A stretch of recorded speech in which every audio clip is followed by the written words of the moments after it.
I never thought I'd be the type of person to create a contract for family members. But when my mother-in-law announced she was selling her house to move in with us, just until she found a new place, with a moving truck already packed in her driveway, I knew words alone wouldn't protect our sanity. The look on Diane's face when I slid that document across the table? Priceless. She thought she was getting a key to our kingdom. Instead, she got a reality check in 12-point font. Before we jump back in, tell us where you're tuning in from. And if this story touches you, make sure you're subscribed, because tomorrow, I've saved something extra special for you. I'll never forget that Sunday afternoon in October. The crisp, autumn air had just begun to turn chilly, and I'd spent the entire morning transforming our back patio into a cozy retreat. String lights twinkled overhead, new cushions brightened our wicker furniture, and my prized collection of container herbs created a fragrant boundary around our space.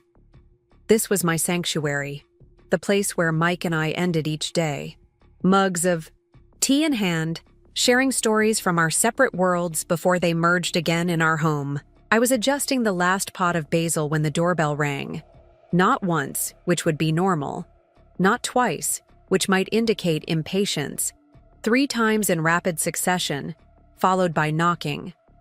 Only one person in our lives announced themselves, with such dramatic urgency, my mother-in-law, Diane Chen. "Emma? Michael? Are you home?" Her voice carried through the open windows. I took a deep breath, brushed the soil from my gardening gloves, and headed inside. Mike was already at the door, his expression a familiar mix of affection and wariness that appeared whenever his mother made an unannounced visit. "Mom, this is a surprise," he said, accepting her embrace. "Is everything okay?" Diane Chen, former high school principal, perpetual organizer of other people's lives, and my matrimonial cross to bear for the past 5 years, swept into our living room with the authority of someone who owned the place rather than someone who visited occasionally. Can't a mother check on her son without there being an emergency? She placed her designer purse on our coffee table, directly on top of the book I'd been reading. Though, now that you mention it, there is something important we need to discuss. My stomach tightened. In Diane's vocabulary, something important usually translated to something Emma won't like, but will be expected to accept graciously. I slipped my hand into Mike's, a silent signal we'd developed over years of navigating his mother's important discussions. "Let me make some tea," I offered, needing a moment to compose myself. "No need, dear," Diane waved dismissively. "This won't take long." Mike gestured toward the couch. "Let's sit, Mom. Is Dad okay?" The concern in his voice was genuine. Harold had suffered a minor stroke 3 months ago, and though he'd recovered remarkably well, any unplanned visit from Diane triggered immediate worry about his health. "Your father is fine," she said, settling primly on our sofa. "But that's actually related to what I need to discuss. You know we've been talking about downsizing since his health scare." Mike nodded. "The stairs in your house aren't ideal for his recovery." "Exactly." Diane smiled approvingly, like a teacher whose student had arrived at the correct answer. "Well, I've made a decision. I'm selling the house." "That's probably wise," I said, relief washing over me. The Meadowbrook house was far too large for 2 people, especially with Harold's mobility issues. "Have you found a nice single-level place?" Diane's smile tightened almost imperceptibly. "Not exactly. The market is so competitive right now. Properties are being snatched up before they're even officially listed." Something in her tone made the hairs on the back of my neck stand up. I'd spent enough time with my mother-in-law to recognize when she was circling her actual point. "That sounds frustrating," Mike said, oblivious to the warning signals flaring in my mind. "But you've always been good at finding exactly what you want." "Indeed I have," Diane replied, reaching over to pat his knee. "And what I want, what your father and I have decided is best, is to move in with you two." The room seemed to tilt slightly. "Move in?" I repeated, certain I'd misheard. Just temporarily, she added quickly, though the word held no reassurance. Until we find the perfect place. I've already listed our house with Caroline. You remember her, Michael. She was your math teacher in 10th grade. And she thinks it will sell within weeks. We've already packed up most of our things. I glanced at Mike, whose expression had frozen somewhere between shock and panic. Mom, that's a big decision. One we should probably discuss as a family. That's what we're doing now, dear. Her tone suggested this was merely a formality, not an actual consultation. Your father and I thought it through carefully. It makes perfect sense. You have that spare bedroom just sitting empty, except for Emma's little crafting projects. And the guest room can store some of our essentials until we find our new home. My crafting projects. She meant my home office, where I conducted telehealth appointments and did all my patient paperwork. The space that allowed me to work from home 2 days a week and maintain my private practice alongside my hospital position. Diane, I began carefully, my office isn't a spare room. I see patients there. She waved this away like an annoying fly. You can easily move all that to the basement. It's finished space going to waste. Besides, your father needs a proper bedroom on the main floor during his recovery. Before I could respond, Mike intervened. Mom, we can't just make a decision like this on the spot. Emma and I need to talk it over. How soon were you thinking this would happen? Diane's smile didn't waver, but her eyes hardened slightly. Well, as I said, the house is already on the market. Caroline is holding an open house next weekend. I was hoping we could move some of our things over this Wednesday. Wednesday? I fought to keep my voice level. As in, 3 days from now? Harold's physical therapist recommended we transition sooner rather than later, she said, an expert deployment of medical necessity as tactical advantage. The stairs in our house are becoming too much of a risk. I looked at Mike, silently pleading for him to recognize the manipulation at play. His father's health was being used as a battering ram against our boundaries, a strategy Diane had employed with increasing frequency since Harold's stroke. We understand Dad's health is the priority, Mike said slowly. But this is happening. Very fast, Mom. We need some time to prepare to figure out how to make the space work. He glanced at me apologetically. Maybe we could help you find a short-term rental instead. Diane's expression shifted to one I recognized all too well, wounded disappointment with an undercurrent of judgment. A rental? For your father during his recovery? I never thought I'd see the day when my son would suggest his parents should live among strangers instead of with family. And there it was, the guilt trip, expertly deployed. I watched Mike's resolve crumble in real time, his shoulders slumping slightly under the weight of filial obligation. That's not what I meant, Mom. Of course we want to help, it's just… Wonderful, Diane interrupted, reaching into her purse and pulling out a folded paper. Here's a preliminary list of things we'll need to accommodate your father's condition. Nothing major, just some grab bars in the bathroom, clearing pathways for his walker, and of course we'll need space in the garage for my car.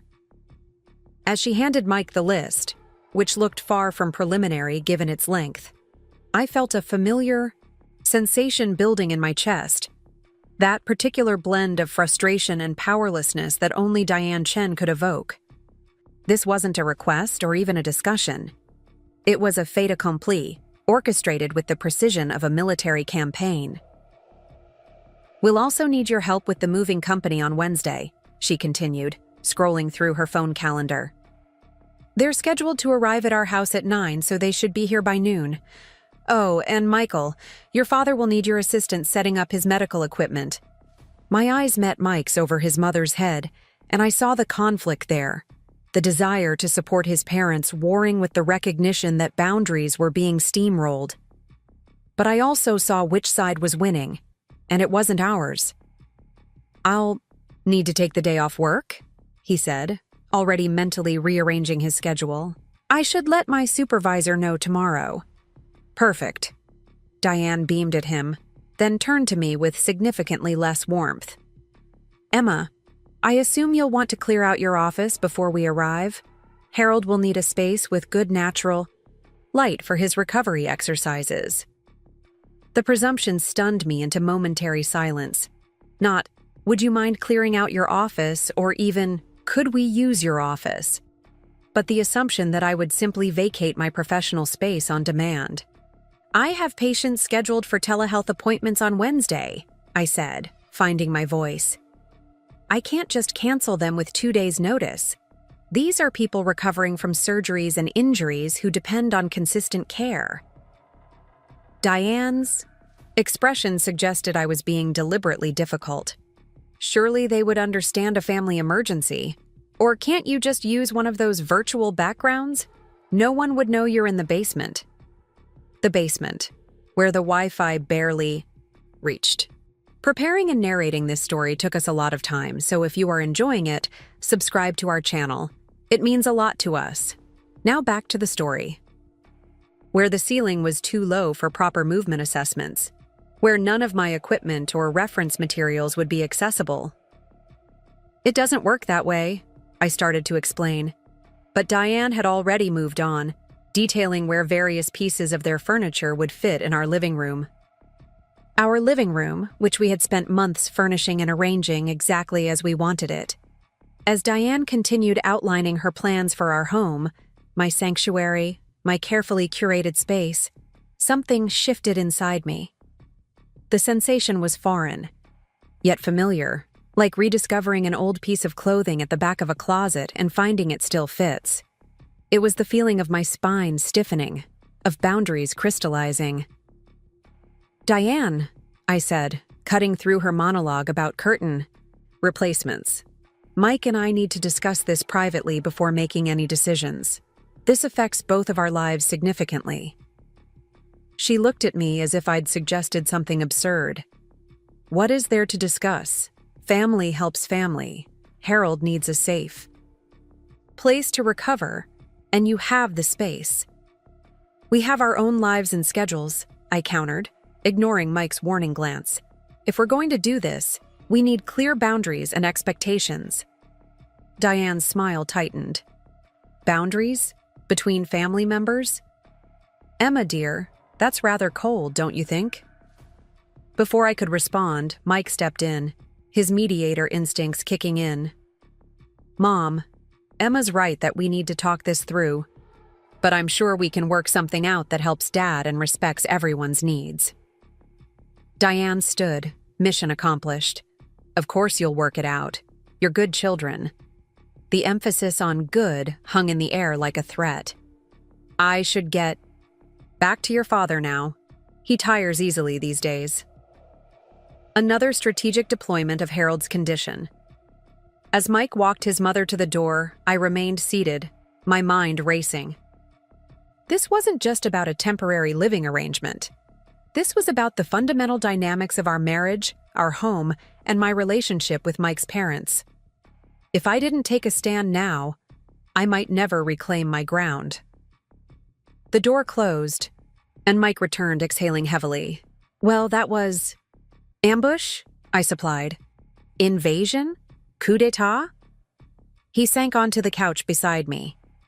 I was going to say unexpected, but your words work too.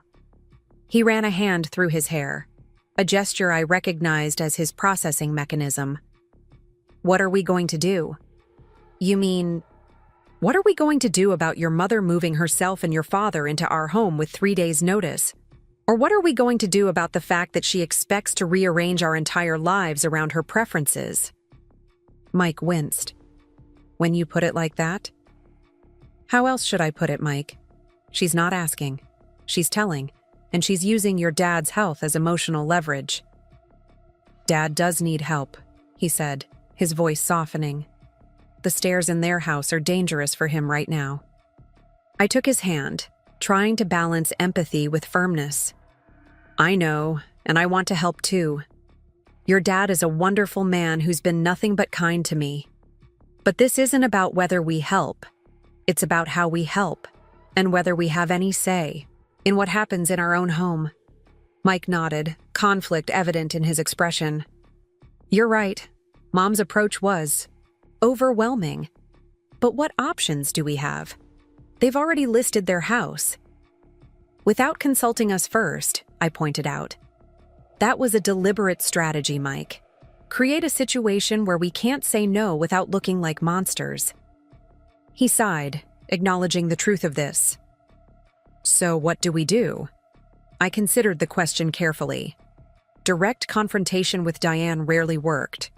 She was too skilled at turning conversations to her advantage, at making legitimate concerns sound selfish or petty.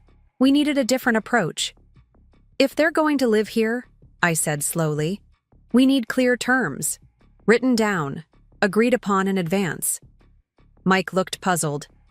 Like a contract? Exactly like a contract.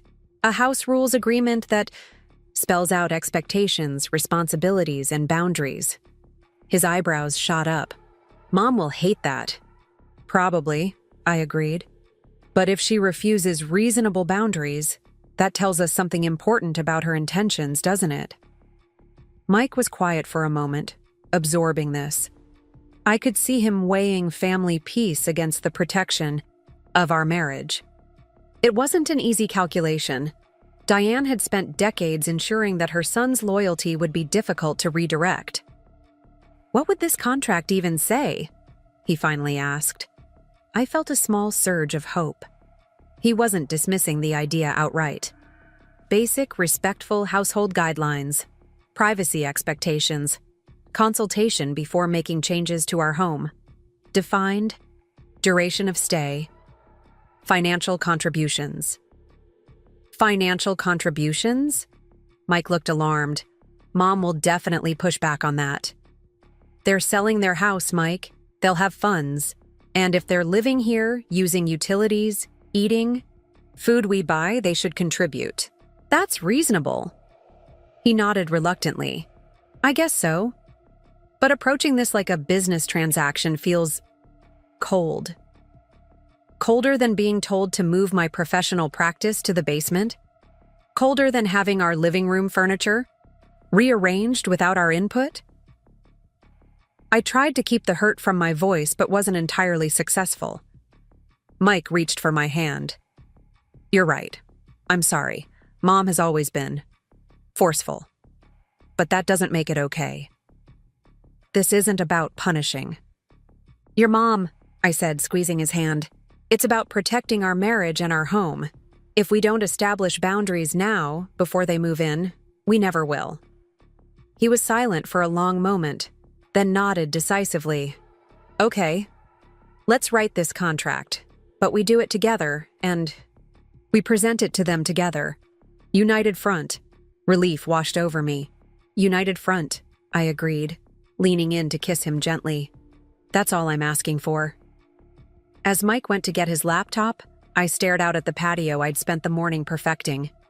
My little sanctuary might soon be overrun with medical equipment and Diane's opinions, but perhaps, just perhaps, a different kind of boundary could protect what mattered most. The next morning, I called in late to work and met Jessica, my closest friend and confidant, at the daily grind. If anyone could help me navigate this situation with both firmness and grace, it was Jess. As a family law attorney, she understood the delicate balance of legal protection and family dynamics. She did what? Jess nearly spat out her latte when I explained the situation. Without even asking first? Classic Diane, I sighed, warming my hands around my mug. The house is already on the market. They're showing up Wednesday with a moving truck. Jess shook her head, her curls bouncing with indignation on my behalf. And Mike? Where does he stand? Caught in the middle, as usual, I said, trying to be fair. He agrees we need boundaries, but he's worried about his dad's health. And you know how Diane wields guilt like a scalpel. So, what's your game plan? Please tell me you're not just rolling over for this. I straightened my shoulders slightly. Actually, I've convinced Mike we need a formal agreement. House rules in writing. signed by everyone. Jess's expression brightened with professional interest. A cohabitation agreement. I'm impressed, Emma. That's exactly what I would recommend. Mike thinks it's cold, I admitted. Part of me wonders if he's right. Would it be warmer to let resentment build until your marriage cracks under the pressure? Jess raised an eyebrow. Trust me, I've seen too many couples destroy their relationships by avoiding difficult conversations in the name of keeping peace. She pulled out her tablet and opened a notes app. Let's draft this properly. What are your non-negotiables? I'd been thinking about this all night. My office remains my office. I need that professional space. Absolutely, Jess nodded, typing. What else? Defined duration of stay, 3 months maximum, with the expectation they're actively looking for their own place. Good. Concrete timeline with clear expectations. Financial contribution to household expenses, I continued, gaining confidence. They're selling their house. They'll have funds. Fair and reasonable, Jess agreed. What about day-to-day boundaries? I thought about all the little intrusions that had accumulated during shorter visits. Privacy, no entering our bedroom, without invitation, knocking before entering any room with a closed door, no rearranging furniture or decor without mutual agreement. Jess typed rapidly, occasionally suggesting additional clauses or refining my wording. By the time we finished our coffee, we had a comprehensive document that was firm, but fair, protective, without being punitive.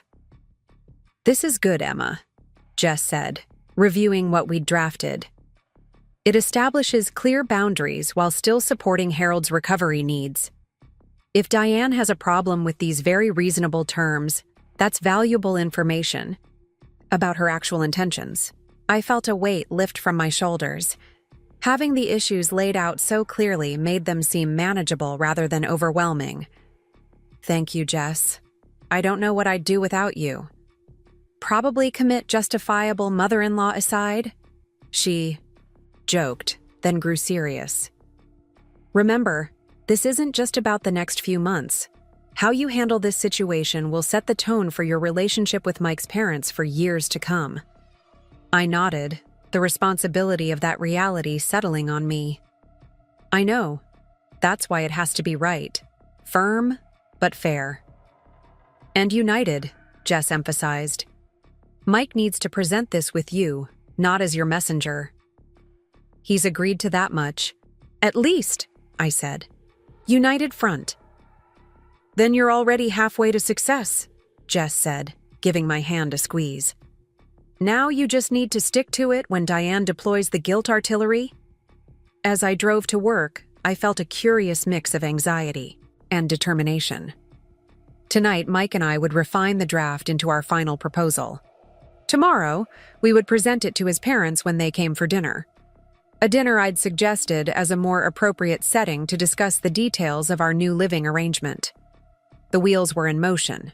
The question now was whether Diane would recognize the new boundaries being drawn, or attempt to bulldoze through them as she had so many times before. Either way, something fundamental was about to change in our family dynamic, and I was finally ready for it. I spent the rest of the day at Sunrise Medical Center focusing on my patients while mentally rehearsing how tonight's conversation with Mike would go. We needed to finalize our house rules contract, and I was determined to make it balanced. Firm enough to protect our home life, but reasonable enough that Mike wouldn't feel he was betraying his parents. When I arrived home that evening, delicious aromas filled our house. Mike stood in the kitchen stirring something on the stove, his special coconut curry, my favorite comfort food. My heart swelled at the gesture. You cooked, I said, setting down my work bag and crossing to kiss his cheek. Thought we could use a good meal for what might be a difficult conversation, he replied, wrapping one arm around my waist while continuing to stir with his other hand. How was work? Busy. Mrs. Harrington can finally bend her knee past 90 degrees. I peered into the pot. This smells amazing. I also opened that bottle of Riesling we've been saving. He nodded toward 2 glasses already poured on the counter. Figured we might need it. We ate at the dining table rather than our usual spots on the couch. A small acknowledgement that tonight's discussion was important. Mike had already set up his laptop, the draft agreement from my session with Jessica displayed on the screen. "I've been thinking about this all day," he said, taking a sip of wine. "I agree with most of what you and Jess came up with, but I think we need to tweak some things to make it more palatable for Mom." I tensed slightly. Palatable how? We're not asking for anything unreasonable. I know, he assured me. But presentation matters.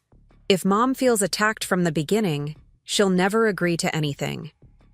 I took a deep breath. Mike wasn't wrong. Diane was expert at perceiving criticism where none existed, and equally expert at dismissing legitimate concerns as personal attacks. What did you have in mind?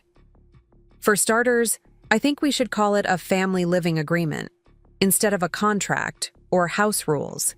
Less confrontational. Fine, I agreed. The name wasn't important, the content was. And I think we should start with what we're happy to provide. The comfortable bedroom, home-cooked meals, help with Dad's appointments. Show that we're coming from a place of generosity. Before listing all the ways we want to restrict your mother, I couldn't keep the edge from my voice. Mike ran a hand through his hair. That's not... Emma, please. I'm trying to find a way forward that doesn't turn this into World War III. I softened, recognizing his genuine effort to balance everyone's needs. You're right. I'm sorry. Starting with the positives is smart. I reached for his hand across the table. I just don't want the boundaries to get lost in the pleasantries. They won't, he promised. We're still going to be clear about duration, financial contributions, and respect for our space. I'm just suggesting we sandwich it between affirmations of family support. We spent the next 2 hours revising the document, occasionally disagreeing but mostly finding common ground. Mike was right about some of my initial phrasings being too abrupt or accusatory. I was right about needing concrete timelines rather than vague intentions.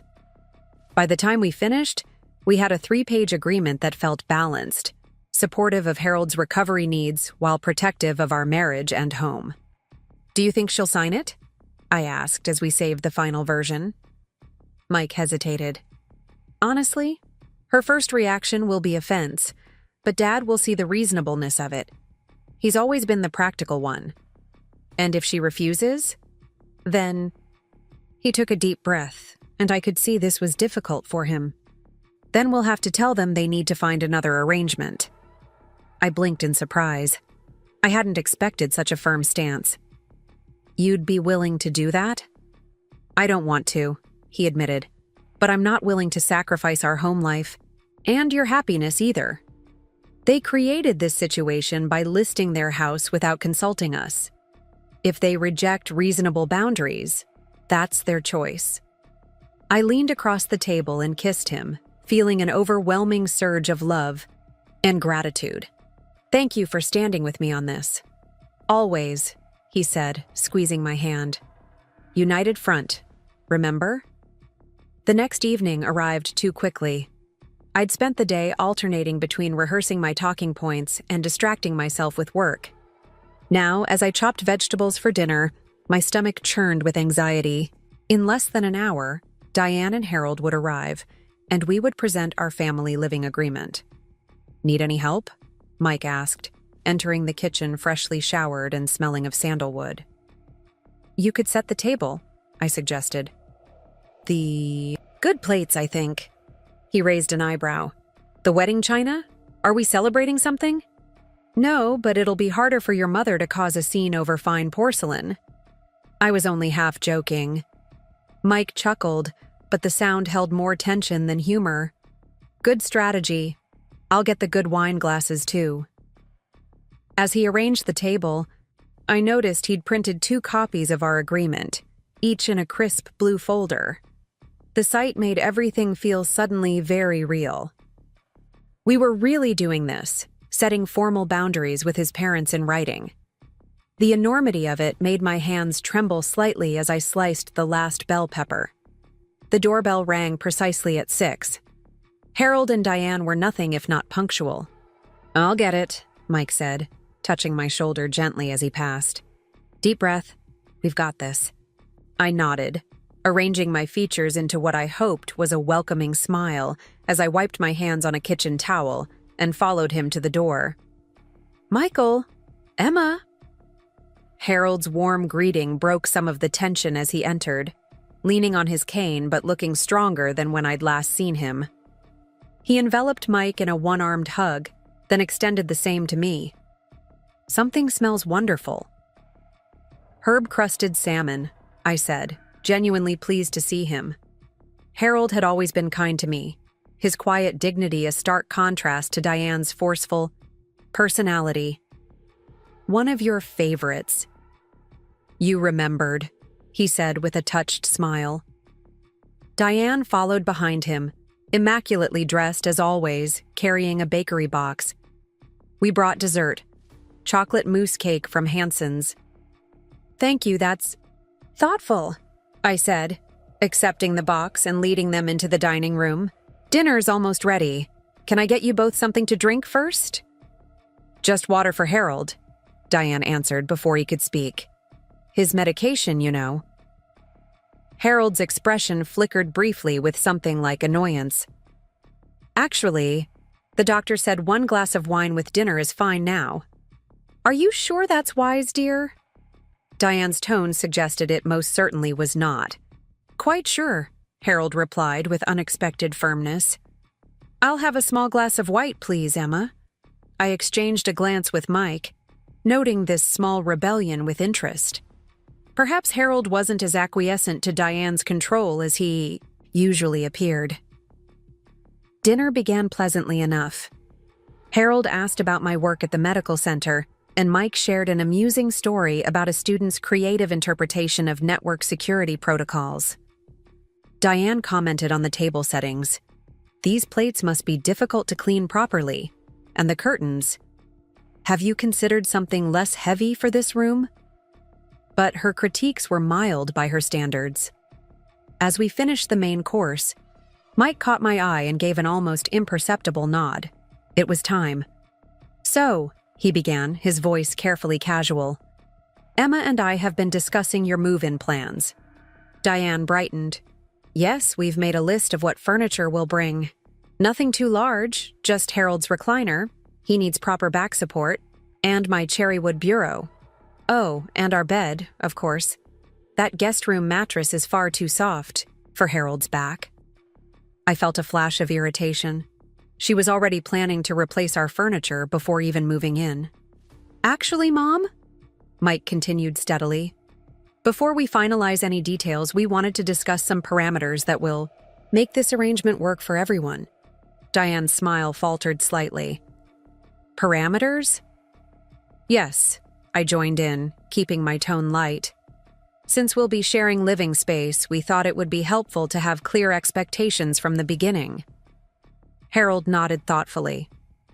"Makes good sense. Clear communication prevents misunderstandings."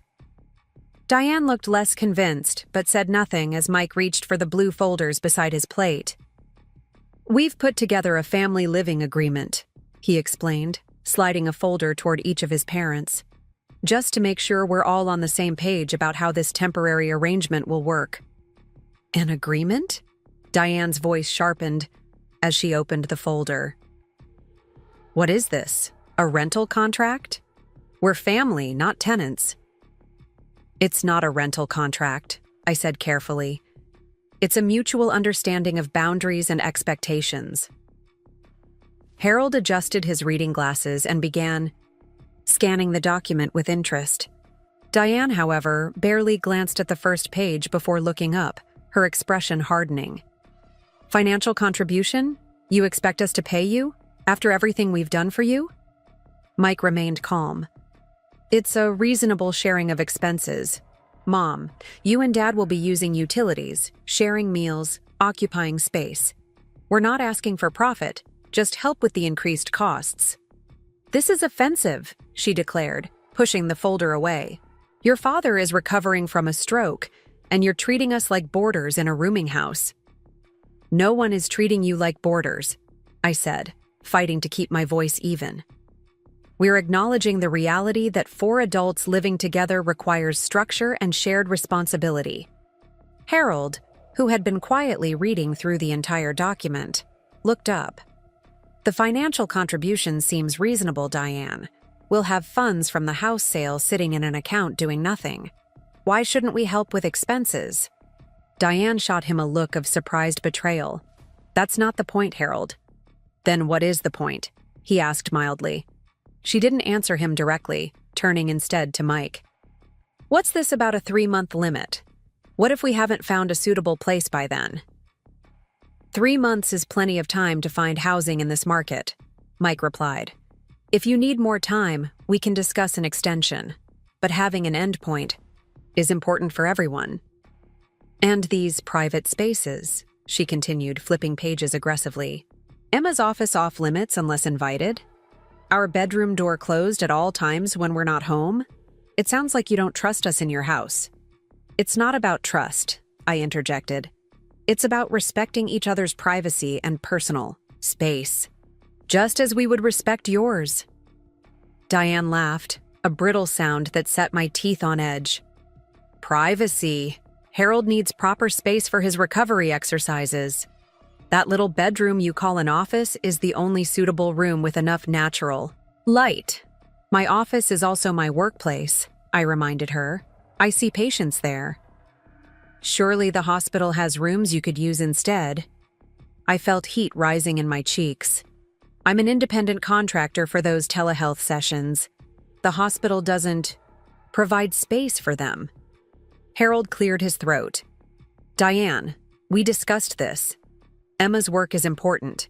We agreed we wouldn't disrupt that." Again, that look of betrayal from Diane to her husband. I'd never seen Harold contradict her so directly before, and from her expression, neither had she. "I thought we'd all make reasonable accommodations," she said stiffly. "Family helps family." "That's exactly what this agreement is about," Mike said. "Reasonable accommodations on all sides. We're happy to help you and Dad during this transition, but we need to protect our home life too." Diane's eyes narrowed. "Protect it from what? From us? Your own parents?" The temperature in the room seemed to drop several degrees. This was the crux of it. Diane's fundamental belief that any boundaries were a rejection of her as a person, as a mother. "From unclear expectations and assumptions," I said carefully. "From potential conflicts before they arise. The only conflict here is the one you're creating with this contract." She practically spat the word. Harold put a gentle hand on his wife's arm. "Diane, please. They're being reasonable. This is their home." "And they're our children," she countered. "Family doesn't need contracts. Family sacrifices for each other." "Yes," Mike agreed, "which is why we're willing to adapt our lives to help you and Dad during this transition. But sacrifice goes both ways, Mom. Respecting our boundaries is your sacrifice." Diane fell silent, her lips pressed into a thin line. I could almost see the calculations happening behind her eyes, the weighing of options and leverage. Finally, she pushed back her chair and stood. "I think we should go, Harold. Clearly, we're not as welcome as we thought." Harold didn't move. "Sit down, Diane." His tone, quiet but uncompromising, seemed to surprise everyone at the table, Diane most of all. "Harold, they're treating us like adults who respect their children's home," he finished for her. "Sit down. We're going to discuss this reasonably." For a moment, I thought she might refuse. Then, remarkably, Diane slowly lowered herself back into her chair. Harold turned to us, his expression serious but not unkind. "This agreement is thoughtful and fair. I appreciate you taking the time to consider what would make this arrangement work for everyone." Mike visibly relaxed beside me. Thanks, Dad. However, Harold continued, I think a few modifications might make it more workable. He pulled a pen from his pocket. May I? Mike nodded and I leaned forward, curious and cautiously optimistic. This was not how I'd expected the evening to unfold. Harold began annotating his copy of the agreement, explaining as he went. The financial contribution is fair, but perhaps we could structure it as covering specific expenses, groceries, utilities, rather than a flat monthly payment. Might feel less transactional that way. That makes sense, I agreed, surprised and relieved by his constructive approach. For the duration, he continued, 3 months is reasonable as a starting point, but perhaps we could include a clause about monthly check-ins to assess progress on finding a new place. That way, if we need an extension, it's part of an ongoing conversation, not a sudden crisis. Mike nodded. Good idea, Dad. Harold glanced at his wife, who sat rigid with disapproval. And regarding use of space, I wonder if we might find a compromise for Emma's office. Perhaps certain hours when it could be used for my physical therapy, scheduled in advance around Emma's patient appointments? Before I could respond, Diane interjected. This is ridiculous. We shouldn't have to schedule time in our own children's home. It's not our home, Diane, Harold said with surprising sharpness. That's the point you seem to be missing. It's Michael and Emma's home, and they're generously offering to share it with us temporarily. The room fell silent. Diane looked genuinely shocked, as if Harold had suddenly started speaking a foreign language. You're taking their side, she finally managed. This isn't about sides, he replied. It's about respect. They've created a thoughtful framework for us to live together successfully. The least we can do is engage with it in good faith. Glanced at Mike, who looked as astonished as I felt. In all our discussions and planning, we'd anticipated Diane's resistance, but we'd never considered that Harold might become our strongest ally. I think scheduled use of the office could work, I offered, wanting to reinforce Harold's reasonable approach. As long as it's planned in advance so I can arrange my patient's schedule accordingly. Harold smiled. Thank you, Emma. He turned to Diane. See? Compromise is possible when everyone approaches it with respect. Diane looked from Harold to Mike to me, clearly recognizing she was outnumbered. Her next words surprised me. May I have some time to review this more carefully? She asked, her voice carefully controlled. Since apparently we're proceeding with this formality, I'd like to understand exactly what we're agreeing to. It wasn't acceptance, but it was a retreat from outright rejection. I'd take it. Of course, Mike said. Take whatever time you need. We're not trying to rush you. Though we would appreciate a decision before Wednesday, I added gently. If this arrangement doesn't work for you, we'll need time to help you find alternatives. Diane's eyes flashed, but she nodded stiffly. We'll discuss it at home and let you know tomorrow. Thank you for dinner, Harold said as he carefully rose from his chair. It was excellent, as always, Emma. You're not staying for dessert? Mike asked, though relief was evident in his voice. I think we've had enough to digest for one evening, Harold replied with a small smile. Metaphorically speaking. As we walked them to the door, I noticed Harold moving with more confidence than when he'd arrived. His cane seemed more precautionary than necessary. Perhaps his recovery was progressing better than Diane had led us to believe. We'll call you tomorrow, Harold promised, giving Mike's shoulder a squeeze before turning to me. Thank you for your honesty, Emma. It's refreshing.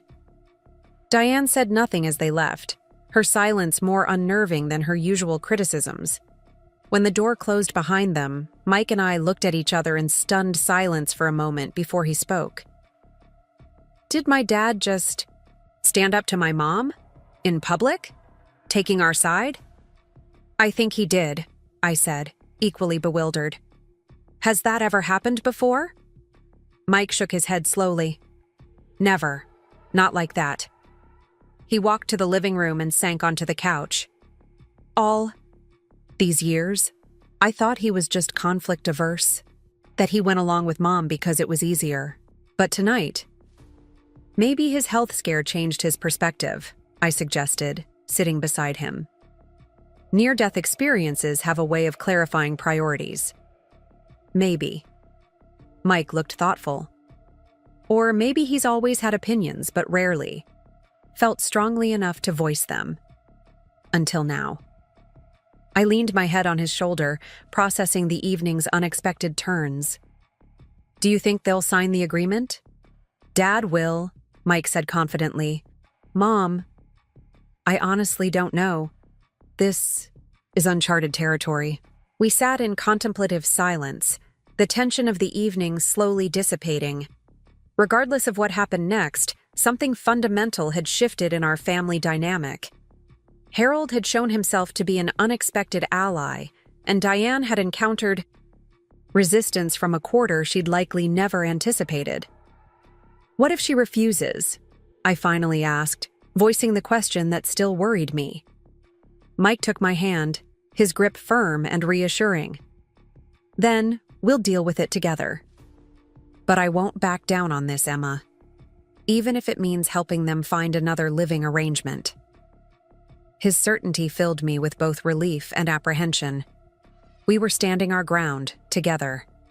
But the consequences, potentially permanent, damage to Mike's relationship with his mother, loomed large.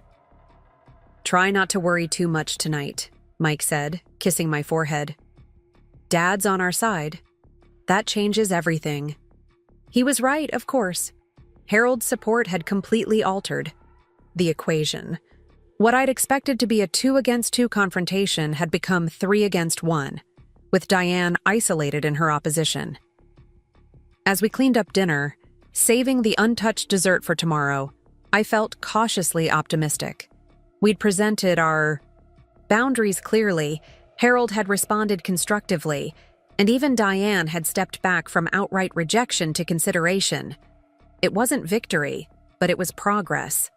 The phone rang just as we were getting ready for bed. Mike checked the caller ID and his eyebrows shot up. It's Dad, he said, answering the call.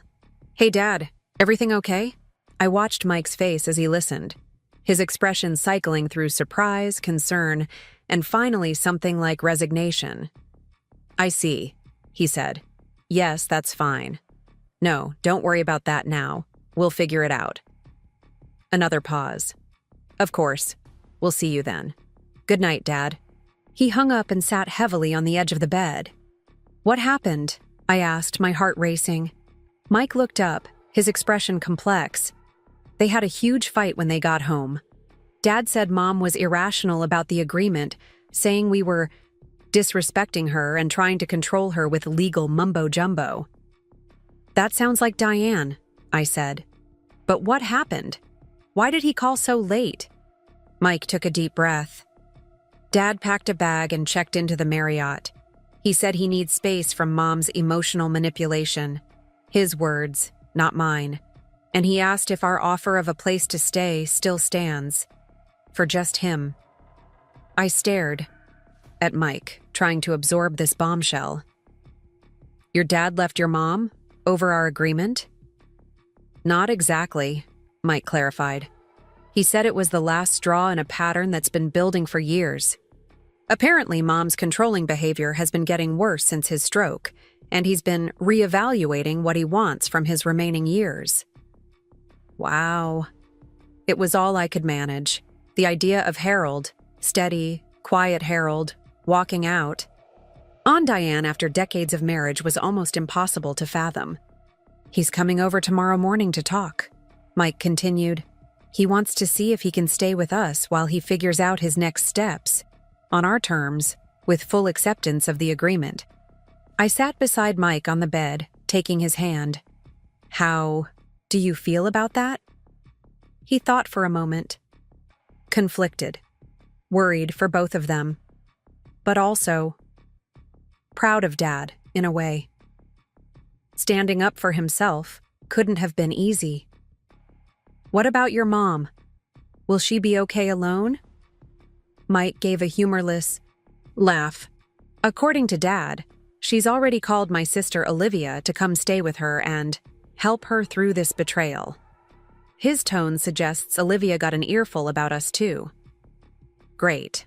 Now we'd have Diane's daughter, who'd always viewed me with suspicion, solidly aligned against us. This family living agreement had certainly stirred up more than we'd anticipated. So what do we do now? I asked. Mike squeezed my hand. We stick to the plan. Dad respects our boundaries and wants to stay here on those terms. We welcome him. As for Mom, the door remains open if she can accept the same terms. It sounded simple when he put it that way, but we both knew the reality would be anything but. Diane wouldn't take this perceived betrayal by her husband, her son, and her daughter-in-law lightly. There would be consequences, likely dramatic ones. One day at a time, Mike said, as if reading my thoughts. Starting with Dad tomorrow. I nodded, trying to absorb the seismic shift in our family landscape. What had begun as a simple boundary-setting exercise had triggered what appeared to be the collapse of a 40-year marriage. The weight of that reality settled heavily on my shoulders. This isn't your fault, Mike said firmly. Or mine. If Dad says this has been building for years, we have to believe him. I know, I said, though the guilt wasn't so easily dismissed. I just never imagined things would escalate like this. Neither did I. Mike pulled me into a hug. But maybe it needed to happen. Maybe this is healthier than decades more of Dad silently enabling Mom's controlling behavior. I wasn't sure if that was true, but I wanted to believe it. As we turned out the lights and settled into bed, my mind raced with questions about what tomorrow would bring. Harold living with us, Diane aligned with Olivia against us. Years of family dynamics suddenly upended. One thing was certain. Our simple house rules contract had accomplished far more than we'd ever intended. Whether that was ultimately for better or worse remained to be seen. The next morning dawned with a sense of unreality. I'd slept fitfully, my dreams filled with arguments and slammed doors. When I finally gave up on sleep around 6, I found Mike already in the kitchen, nursing a cup of coffee and staring at his phone with a troubled expression. "Your dad?" I asked, reaching for my own mug. He nodded. "Just texted. He's coming. At 9. Mike ran a hand over his face, looking exhausted. Also got 3 missed calls from Mom overnight, but no voicemails. I sat across from him at the counter, wrapping my hands around the warm mug. "Are you going to call her back?" "Not yet. I need to talk to Dad first, get his side without Mom's interpretation." "Good idea." I hesitated, then added, "Mike, are you really okay with your dad staying here without your mom? It's going to make things even more complicated." He considered this, his expression somber. "Honestly, I don't know. But if Dad needs space from Mom, I can't refuse him, especially not after he supported us yesterday." I nodded, understanding his loyalty. "What about your office? Would you mind if he used the guest room temporarily? I could move some of my patient equipment into the living room on my telehealth days."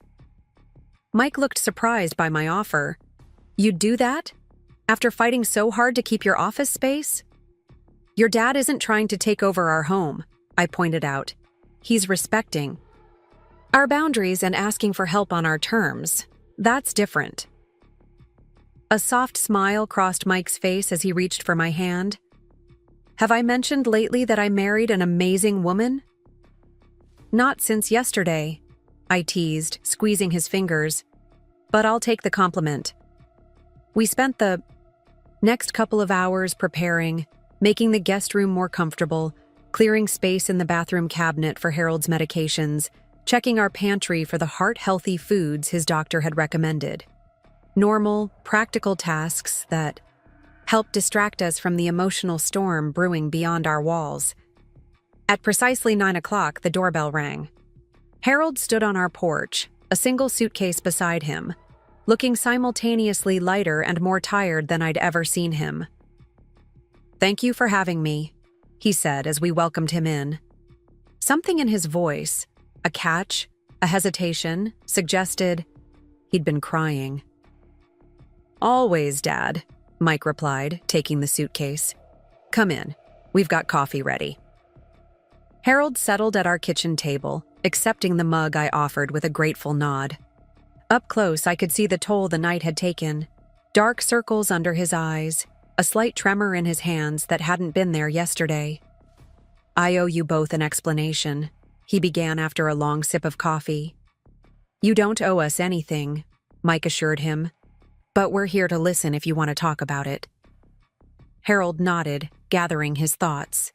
"What happened last night wasn't just about your agreement, though that was the catalyst.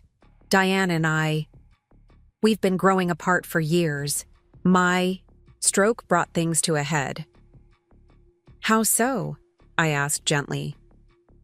"When you face your mortality, it clarifies things," Harold said, echoing my words from the night before.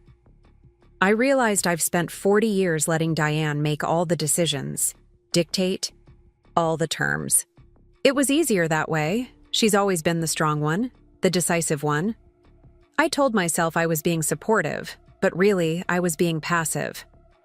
Mike leaned forward, clearly surprised by this level of introspection from his usually reticent father. "Dad, I had no idea you felt that way." "Neither did I, not consciously," Harold admitted.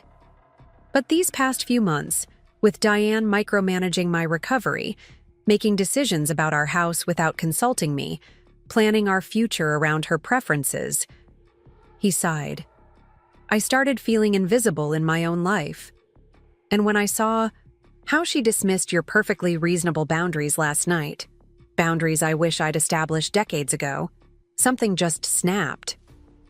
I exchanged a glance with Mike, both of us processing this unexpected vulnerability from Harold. "What happened when you got home?" Mike asked. Harold stared into his coffee. "She ranted the entire drive about how disrespectful you both were, how children today don't understand family obligation, how Emma was turning you against her."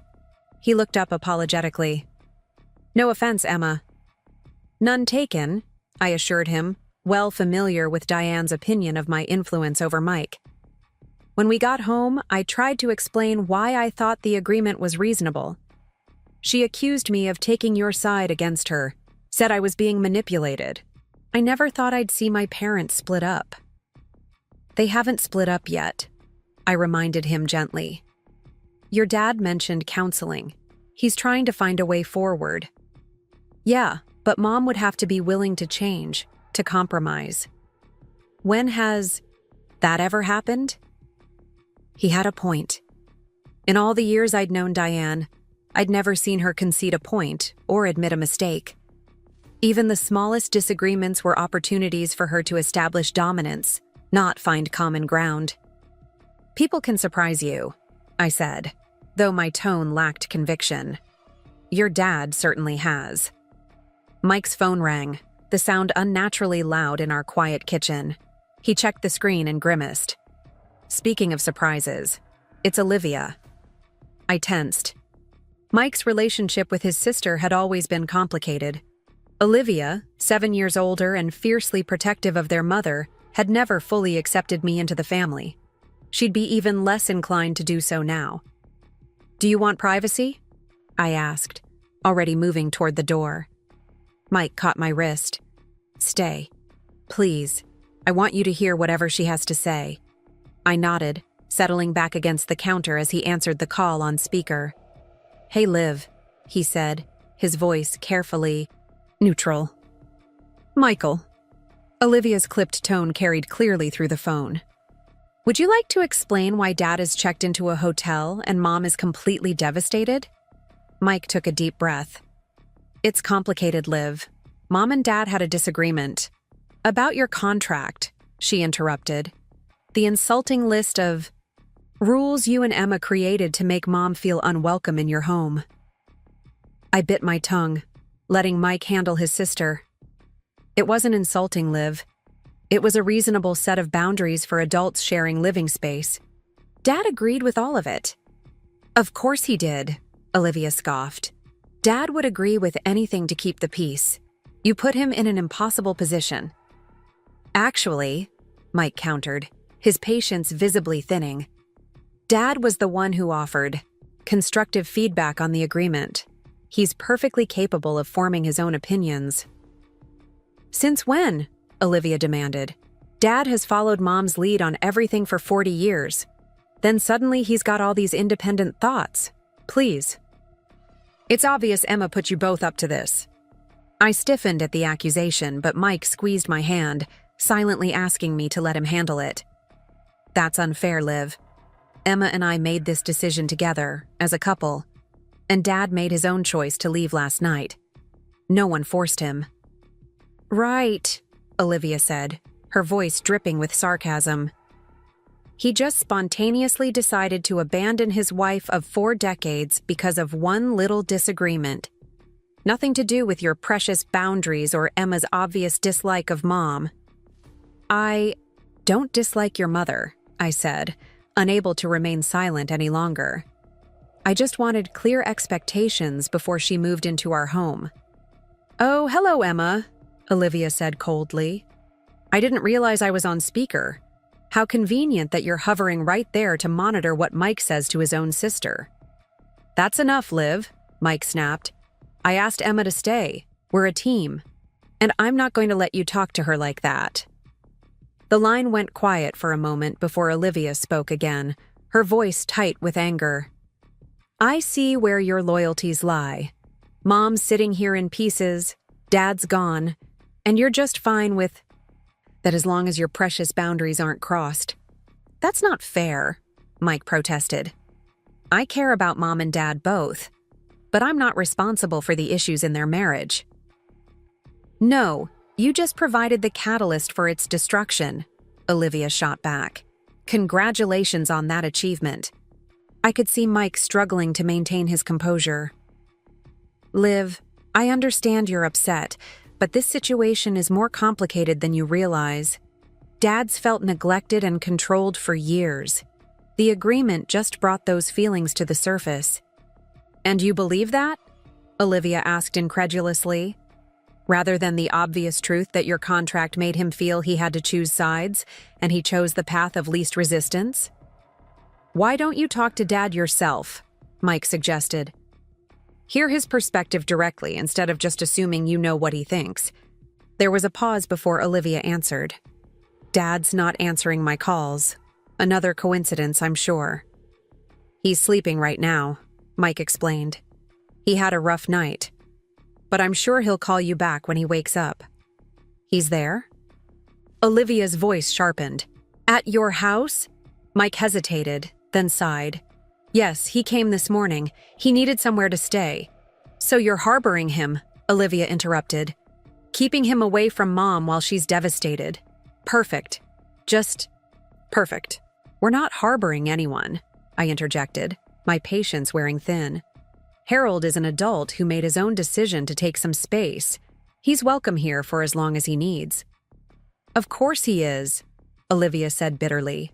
Why wouldn't you encourage the destruction of my parents' marriage? It gives you exactly what you wanted. Mike all to yourself without his pesky family interfering. That's enough. Mike's voice rose sharply. Liv, I love you, but you're being completely unfair to Emma. She's done nothing wrong here. Keep telling yourself that, Olivia replied. Meanwhile, Mom is falling apart, and you're both playing house with Dad like everything's fine. Nothing about this situation is fine, Mike said wearily. But demonizing Emma isn't going to fix anything. Dad made his own choice. You need to respect that. What I need, Olivia said coldly, is for my brother to remember where he came from. But apparently that's too much to ask. The line went dead as she hung up. Mike set his phone down with a controlled deliberateness that told me he was fighting to maintain his composure. Well, that went about as well as expected. I moved to him immediately, wrapping my arms around his waist. I'm sorry. I know that was hard. He hugged me back, resting his chin on top of my head. Not your fault. Liv's always been Mom's fiercest defender, even when Mom is clearly in the wrong. Family loyalties run deep, I murmured against his chest. And Olivia's only hearing one side of the story right now. True, Mike sighed. But even if she heard Dad's perspective, I'm not sure she'd believe it. She's been Team Diane her whole life. We stood in silence for a moment, drawing comfort from each other's presence. The morning had already been emotionally draining, and it wasn't even noon. I should call Mom, Mike said eventually, though he made no move to reach for his phone. Are you sure that's wise right now? I asked carefully. You're already drained from dealing with Olivia. Maybe give yourself a little time to regroup. He considered this, then nodded. You're probably right. Mom's not alone. She has Liv. And anything I say right now will just get filtered through. Olivia's interpretation anyway. Exactly. Give Harold some time to rest. Give yourself some space to process, and then decide how to approach your mom. Mike looked at me gratefully. How did you get so wise about family dynamics, only child? I smiled ruefully.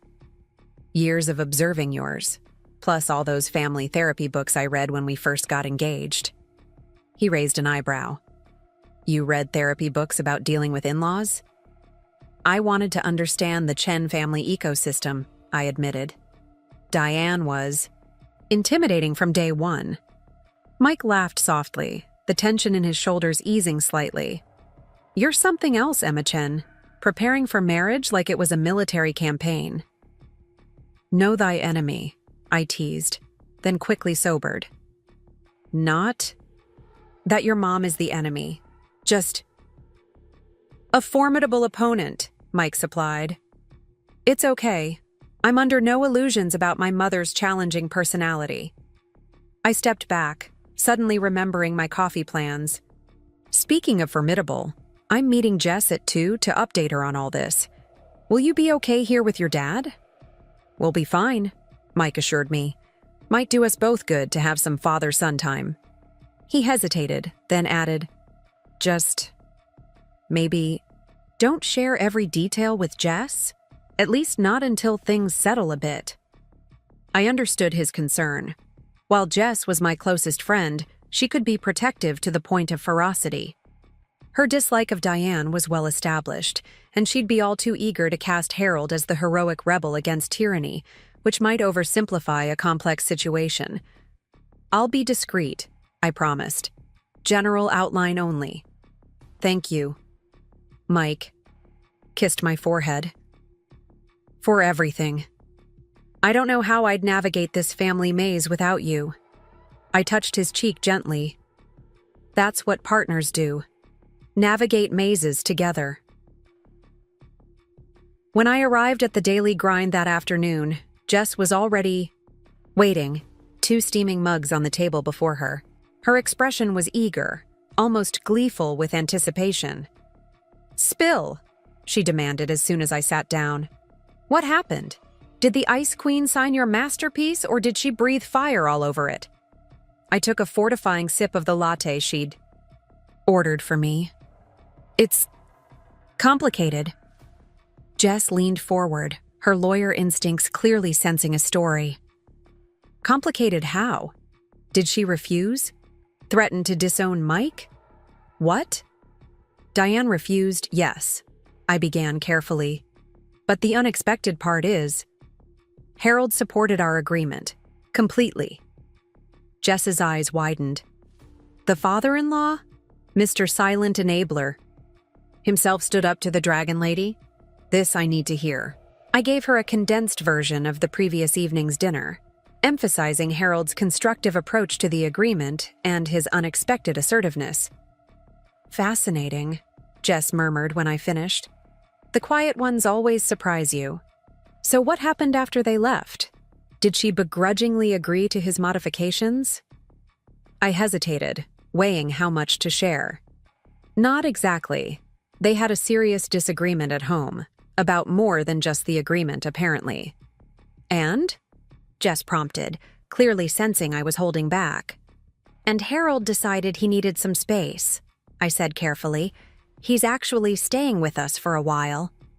Jess nearly choked on her coffee. "Wait, what? The father-in-law moved in but not the mother-in-law? Oh, that is delicious irony." "It's not a victory, Jess," I admonished gently. "Their marriage is in serious trouble. Harold's talking about counseling, but he's also mentioned the possibility of separation if Diane won't compromise." "Wow." Jess sobered slightly. 40. Years of marriage on the line because of a house rules contract. That's actually kind of sad. "The contract was just the catalyst," I explained. "Harold says there have been issues for years. Diane's controlling behavior, his passivity. His stroke made him reevaluate everything." Jess nodded thoughtfully. "Makes sense. Nothing like a brush with mortality to clarify what you will and won't tolerate anymore." She studied my face. "But there's something else, isn't there? You look more stressed than triumphant." I sighed, unable to hide anything from her perceptive gaze.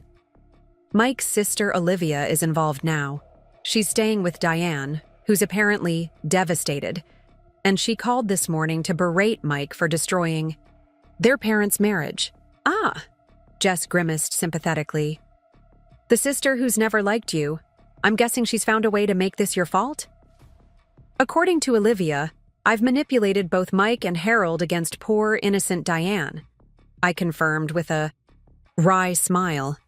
"Apparently, I've been playing the long game, waiting for just the right moment to destroy their family."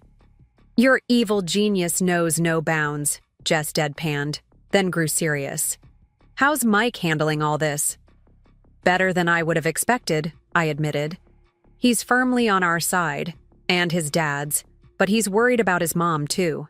And now, there's tension with Olivia." "Family drama of epic proportions," Jess summarized. "All because you had the audacity to ask for basic respect in your own home." I nodded, feeling the weight of it all pressing down again. "I keep wondering if there was another way we could have handled this, a gentler approach that wouldn't have triggered this cascade." "Hey." Jess reached across the table to grasp my hand firmly. "Don't do that. You set reasonable boundaries in a respectful way. Harold, a grown man with decades of life experience, made his own choices. Diane, another adult with agency, made hers. None of that is on you." "I know that logically," I said. "But emotions aren't logical, are they?" "No, they're not," Jess agreed. "But that's why you have me, to remind you of the logic when your emotions try to assign you blame for other people's choices." I smiled gratefully at my friend. "What would I do without you?" "Suffer in silence, probably," she replied cheerfully. "Now, strategic thinking time. What's the next move?" I blinked, caught off guard by the question. "Next move?" "Yes," Jess said with the clarity of someone accustomed to planning legal strategies. "Harold's with you, Diane's with Olivia, everyone's in their separate corners. What happens next? How do you move forward from here?" It was a good question, one I hadn't had time to consider in the whirlwind of the morning's events. I guess that depends partly on Harold, and on Diane, though I'm not optimistic about her suddenly developing flexibility. "Assume she won't. Change," Jess advised. "Plan for the worst-case scenario, then anything better is a bonus." "Worst case," I pondered. "Harold stays with us longer term. Diane refuses counseling. Their marriage ends. Olivia blames us forever. Family gatherings become impossibly awkward battlegrounds." Jess winced. "That's pretty bleak, but not impossible to navigate. Harold clearly values his relationship with Mike, and you. That's something positive to build on." I nodded, finding comfort in her practical approach. "You're right, and maybe once the initial shock wears off, Diane might be more open to compromise. She loves Harold in her way." "People can surprise you," Jess acknowledged. "Just don't count on it with someone like Diane. Her type rarely admits fault or changes course. As I drove home from coffee with Jess, her words echoed in my mind. Don't count on change from Diane. Plan for the worst-case scenario. It was solid advice from a pragmatic friend, but something about it felt incomplete. There had to be a way forward that didn't end with permanent family fracture. I was still mulling this over when I pulled into our driveway and noticed an unfamiliar car parked on the street in front of our house. A sleek silver sedan that screamed luxury lease rather than family-owned. As I got closer, my stomach dropped. I recognized the proud Oakdale College parent sticker on the bumper, Nathan's car, which meant Olivia was here. I briefly considered driving around the block to delay the inevitable confrontation, but that would be cowardice. This was my home. I belonged here regardless of who had decided to pay an unannounced visit. Taking a deep breath, I gathered my purse and walked to the front door, mentally preparing for whatever storm awaited inside. I unlocked the front door as quietly as possible, hoping to assess the situation before announcing my presence. The sound of tense voices carried from the living room, Mike's measured tone contrasting with Olivia's sharp, insistent cadence. I couldn't make out Harold's voice, but a third person was definitely responding to Olivia's accusations. He's a grown man making his own decisions, Mike was saying as I stepped into the entryway. You can't force him to go back if he's not ready. This isn't about force, Olivia retorted. This is about responsibility and commitment. 40 years of marriage doesn't just evaporate because of one disagreement. I hung my purse on the hook by the door and steeled myself before walking into the living room. 3 heads turned in my direction, Mike looking relieved to see me, Harold appearing weary but resolute, and Olivia, whose expression hardened instantly. Emma, she said, my name sounding like an accusation in her mouth. How convenient. We're just discussing the family crisis you helped engineer. I refused to take the bait. Hello, Olivia. Nathan. I nodded to Olivia's husband, who sat uncomfortably on the edge of our armchair, clearly wishing to be anywhere else. I didn't realize you were visiting today. This isn't a social call, Olivia said crisply. She turned back to her father. Dad, please. Mom is devastated. She hasn't stopped crying. She needs you at home. Harold sighed, the sound of a man who had explained himself multiple times without being heard. Olivia, I've already told you. I'm not coming home until your mother agrees to counseling. We need professional help to work through our issues. What issues? Olivia demanded. You've been happily married for decades. Happy for whom? Harold asked quietly. The question hung in the air, profound in its simplicity. Olivia blinked, momentarily thrown off her practiced speech. What's that supposed to mean? She finally managed. Harold leaned forward, elbows on knees, hands clasped. Olivia, I care for your mother deeply, but our marriage has been unbalanced for years. I've prioritized her happiness over my own for so long that I stopped recognizing when I was unhappy. That's marriage, Olivia insisted. Compromise, sacrifice. From both partners, Harold corrected gently. Not just one. Mike caught my eye and patted the space beside him on the couch. I joined him, our shoulders touching in silent solidarity as his sister and father continued their standoff. So, that's it? Olivia said, anger barely masking hurt. After all these years, you're just walking away because of some midlife crisis? I'm 68, Olivia, Harold pointed out with a hint of dry humor. A bit late for midlife anything, and I'm not walking away. I'm asking for change. There's a difference. Nathan cleared his throat, speaking for the first time since I'd entered. Perhaps we could all take a step back. This is obviously an emotional situation for everyone. Olivia shot him an irritated look. This isn't about emotions. This is about responsibility. Dad has responsibilities to Mom, to our family. And what about Mom's responsibilities to Dad? Mike interjected. Or doesn't that factor into your Equation? She's been a devoted wife for 40 years, Olivia snapped. On her terms, Harold said quietly. Always on her terms. Olivia turned to me suddenly, eyes narrowing. You're enjoying this, aren't you? Watching our family fall apart? While you sit there smugly with your precious boundaries. Before I could respond, Mike straightened beside me. That's uncalled for, Liv. Emma's been nothing but supportive of Dad, and respectful about Mom, despite how difficult she's made things. Difficult? Olivia scoffed. Yes, how terribly difficult to have a mother-in-law who cares about her son's well-being. There's a difference between caring and controlling, I said, finally breaking my silence. Your mother confuses the two. Olivia's eyes flashed. How dare you psychoanalyze her?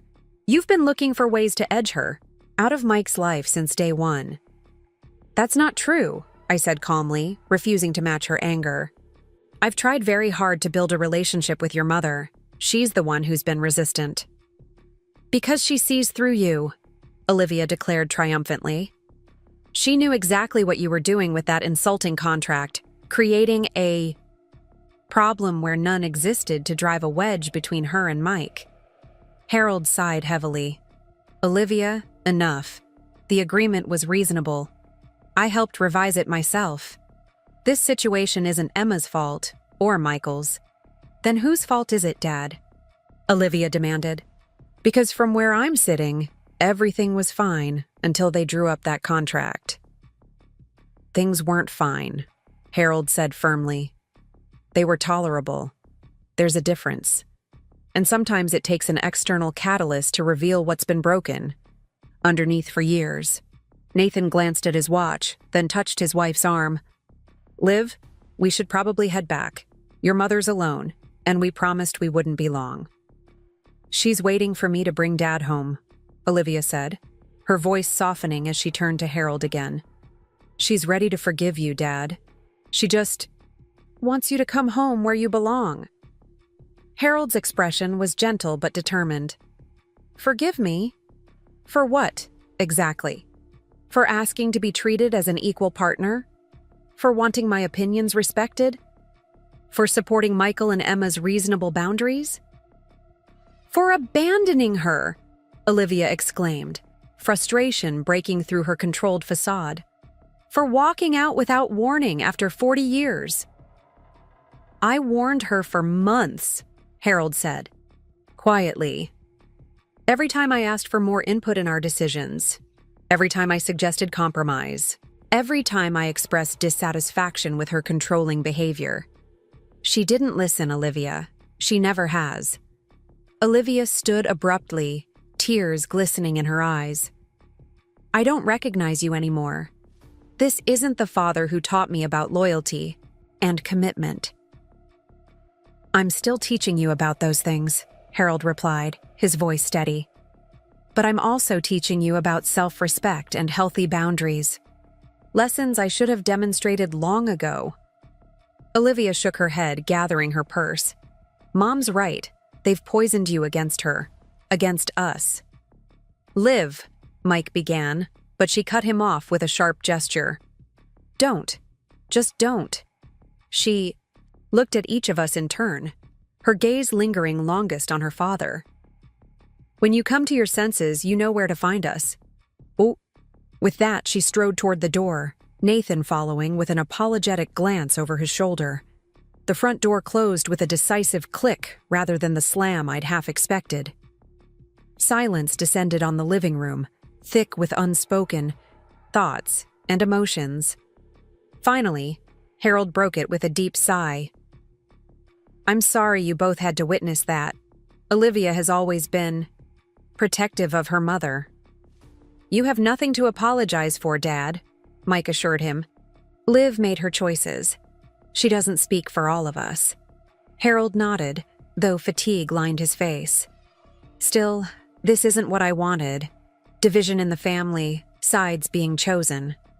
You didn't create the division, I said gently. You just stopped papering over the cracks that were already there. Harold considered this, then smiled faintly. A wise perspective, Emma. Thank you. He stood carefully, one hand on his cane. If you'll excuse me, I think I need to lie down for a bit. These emotional confrontations take more out of me than they used to.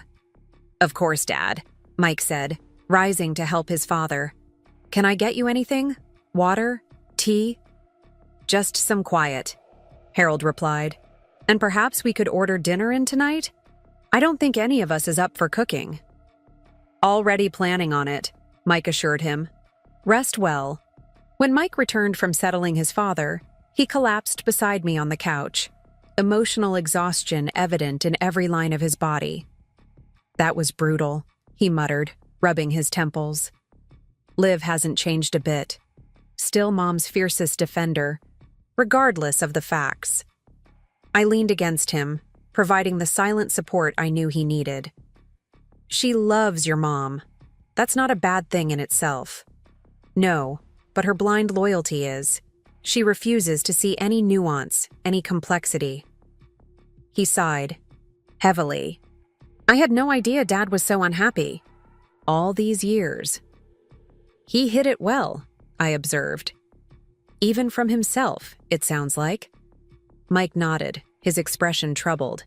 That's what worries me. If he suppressed his own needs for decades, what happens now that the dam has broken? Will he swing too far the other way? Refuse any reconciliation? It was a perceptive concern, one I hadn't considered. Do you think that's likely? He mentioned counseling, which suggests he wants to work things out. Maybe. Or maybe that's just his way of letting Mom down gently. Mike ran a hand through his hair. The thing is, I've never seen this side of Dad before. This assertiveness. It's like meeting a stranger wearing my father's face. People contain multitudes, I said softly, especially those who've spent years suppressing parts of themselves to keep peace. Mike was quiet for a moment, absorbing this. You know what's really getting to me? The parallels. Parallels? I prompted, though I suspected what he meant. Between Dad's situation and what could have been ours. His voice grew serious. If we hadn't established boundaries early, if I'd fallen into the same pattern of always giving in to keep peace, would that have been us in 40 years? Me walking out because I finally couldn't take it anymore? The thought sent a chill through me. That wouldn't have happened. We communicate. We compromise. Both of us. Now we do, Mike agreed. But relationships evolve. Patterns set in. It's so easy to slip into roles, the accommodator, the decider, without even realizing it. I'd never heard Mike philosophize about relationships this way. His father's situation had clearly triggered deep reflections. Maybe that's the silver lining in all this chaos, I suggested. A cautionary tale that's making us more mindful of our own patterns. Mike smiled slightly, squeezing my hand. Always finding the bright side. That's my Emma. Someone has to. I teased gently, trying to lighten the mood. So, dinner. What are we ordering? Dad suggested that Thai place on Maple, the one with the curry he likes. I nodded, reaching for my phone. Thai it is, and maybe we should open a bottle of wine. I think we've earned it after the day we've had. As I placed our order, Mike scrolled through his own phone, his expression growing troubled again. Mom's called 3 more times, he said when I finished the call, and texted. She wants to know why Dad isn't answering his phone. Is he actively ignoring her or just resting? I asked. His phone's off. Doctor's orders after the stroke. Regular. Rest periods without electronic disturbances. Mike hesitated. I should call her back, shouldn't I? Even if I don't have much to say. I considered this. If you don't, she'll just keep calling and getting more upset. True. He didn't look eager, but he nodded resolutely. Better to rip the bandage off. Would you mind giving me some privacy for this one? Of course. I stood, touching his shoulder supportively. I'll go check on dinner delivery status. Take all the time you need.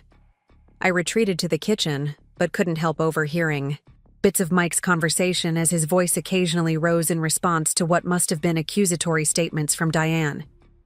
"That's not what happened, Mom." "No." Emma didn't insist. "Dad made his own choice." "Yes. He's here, but he's resting." "I can't make him call you, Mom. That's between you and Dad." After about 15 minutes, the conversation ended. I heard Mike's heavy sigh before he joined me in the kitchen, looking drained. "That bad?" I asked sympathetically. "Worse," he admitted, reaching for the wine bottle I'd opened. "She's convinced this is all an elaborate plot orchestrated by you, enabled by me, with Dad as an unwitting pawn." I rolled my eyes. "Yes, because I have nothing better to do than destroy 40-year marriages for fun. According to Mom, you're doing it to consolidate your control over me." Mike's tone was light, but I could tell the accusation bothered him. "Cut me off from my real family so I'm entirely dependent on you." "Ah, yes, my master plan," I said dryly. "Isolate you completely, except for your father who's literally living with us." Mike smiled weakly. Logic has never been Mom's strong suit when she's emotional. He took a long sip of wine. "She's coming over tomorrow," insists on speaking to Dad directly. I tensed. "And you agreed?" "What choice did I have? She's his wife. They need to talk eventually." He gave me an apologetic look. "I did specify afternoon when we'll both be home. I'm not subjecting Dad to that conversation alone." "Good call," I agreed, though anxiety fluttered in my stomach at the thought of Diane in our house tomorrow, emotional and accusatory. "Did you warn your dad yet?" Mike shook his head. "Thought I'd let him rest first. He'll need his strength for tomorrow." The doorbell rang, signaling our dinner's arrival. As Mike went to pay the delivery person, I set the table mechanically, my mind racing with possibilities for tomorrow's confrontation. Would Diane manage to manipulate Harold into returning home? Would she create an even deeper rift? Would she blame me to my face for everything that had gone wrong? By the time Harold joined us for dinner, looking refreshed from his rest, I had worked myself into a state of quiet anxiety. Mike must have noticed, because he squeezed my knee under the I table as we began serving the fragrant Thai dishes. "Everything okay?" Harold asked perceptively, noting the silent exchange. Mike cleared his throat. "Mom called. She, wants to come over tomorrow to talk to you." Harold nodded, unsurprised. "I expected as much. Did you agree to a time?" "Around 2, Mike said. "If that works for you. Emma and I will both be home then." "Thank you," Harold said sincerely. "I appreciate the support, though you shouldn't have to mediate between your parents." "We're not mediating," I assured him, "just providing neutral territory." Harold smiled knowingly. "And moral support, which I value more than I can express." He took a bite of green curry, then added, "I spoke with Dr. Marison this afternoon, by the way. She's agreed to see Diane and me together if Diane is willing." "That's promising," Mike said encouragingly. "Did you mention that to Mom when she called?" Harold shook his head. "My phone's been off, part of my rest routine." He looked thoughtful. "Perhaps I should call her tonight. Prepare her for tomorrow's conversation." "Might be wise," I agreed. "Give her time to process before she arrives." Harold nodded, but seemed hesitant. "The challenge is keeping the conversation focused and productive." Diane has a talent for emotional deflection when confronted with uncomfortable truths. "That's putting it mildly," Mike muttered. "Perhaps begin with what you still value about your relationship," I suggested, "before addressing the changes you need." Harold looked at me appreciatively. "A diplomatic approach. You have good instincts, Emma." "I've had some practice navigating difficult conversations," I said with a small smile. "Indeed." Harold's eyes twinkled momentarily. "Diane can be challenging." The understatement broke the tension, and we all chuckled. For a moment, it felt almost normal. A family dinner with good food and gentle teasing. But reality hovered at the edges, the specter of tomorrow's confrontation impossible to fully ignore. After dinner, while Mike and I cleaned up, Harold retreated to the guest room to call Diane. We tried not to eavesdrop, but the occasional raised voice from Harold, unusual from the typically even-tempered man, suggested the conversation wasn't going smoothly. When he emerged an hour later, his expression was a complex mixture of determination and weariness. "She's still coming tomorrow," he reported, settling into an armchair. "Though I'm not optimistic about her willingness to consider counseling." "What did she say?" Mike asked, passing his father a cup of herbal tea. Harold sighed. "That we don't need strangers interfering in private matters. That if I'd just come home, we could work things out ourselves, like we always have." "Which means going back to the way things were," I observed. "Precisely." Harold took a sip of tea. When I pointed out that the way things were is exactly what I'm no longer willing to accept, she accused me of having my head turned by newfangled ideas about marriage. Mike raised an eyebrow. Newfangled ideas like mutual respect and equal partnership? Apparently so. Harold seemed more resigned than angry. The irony is that Diane considers herself quite progressive in many ways, just not when it comes to relinquishing control in her own home. Or accepting boundaries from her son and daughter-in-law, I added. Harold nodded thoughtfully. "You know, your boundary setting was quite instructive for me.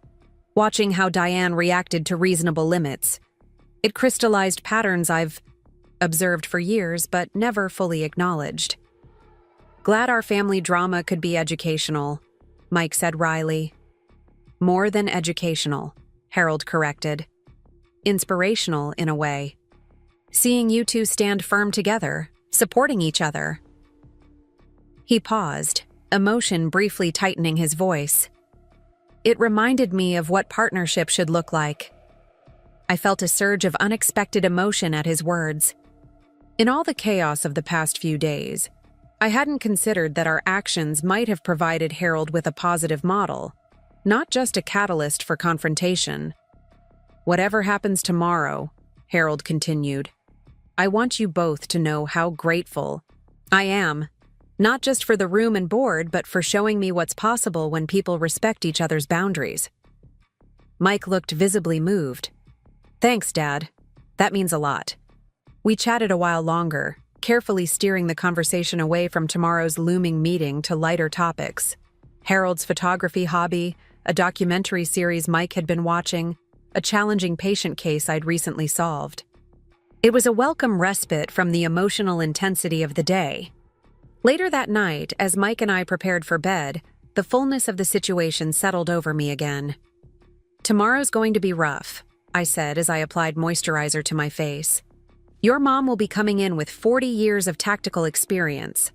Mike, already in bed, looked up from his book. "Dad's held his own so far. He might surprise us again tomorrow." "I hope so," I said, climbing in beside him. "But Diane in person is different from Diane on the phone. She knows how to use her vulnerability as a weapon." "True," Mike agreed grimly. The tears, the wounded looks, the trembling voice, all deployed with surgical precision. I snuggled against him, seeking comfort in his warmth. "Should we have a strategy? Ground rules for the meeting?" "Like what?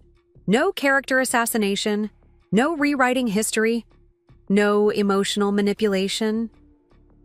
He sounded skeptical. "Mom would just ignore them." "We could suggest a time limit," I proposed. "Keep the initial conversation to an hour, then take a break to process." Mike considered this.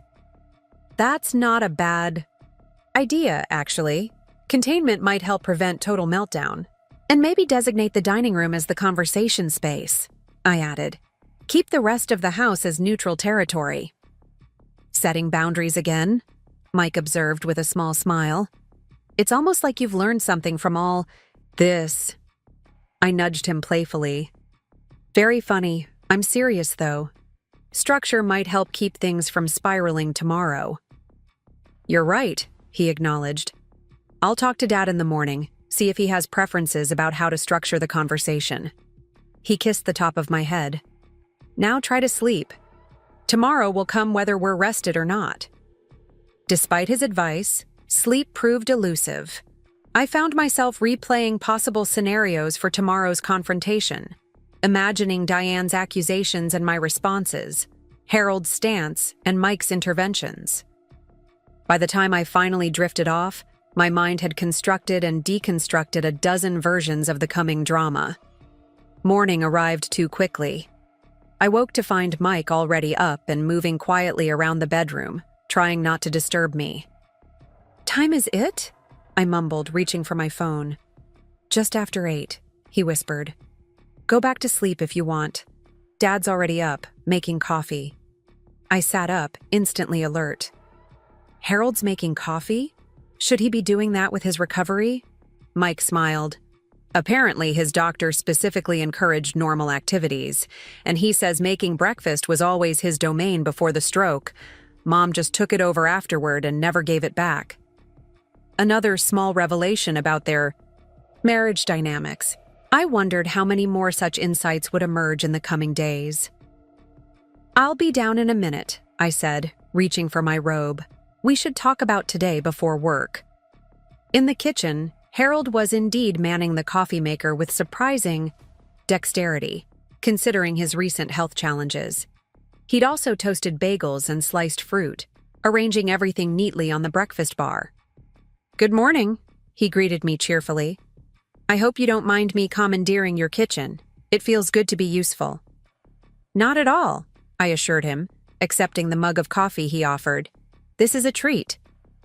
"I was just telling Dad about our idea for structuring today's conversation," Mike said, spreading cream cheese on a bagel half. Harold nodded. Time limits and designated space. Very sensible. I've been thinking along similar lines myself. "Any specific approaches you want to take?" I asked, selecting a bagel for myself. Harold considered this as he sat at the counter with us. "I believe in starting with positive intentions. I'll make it clear that I still care for Diane and value our history together.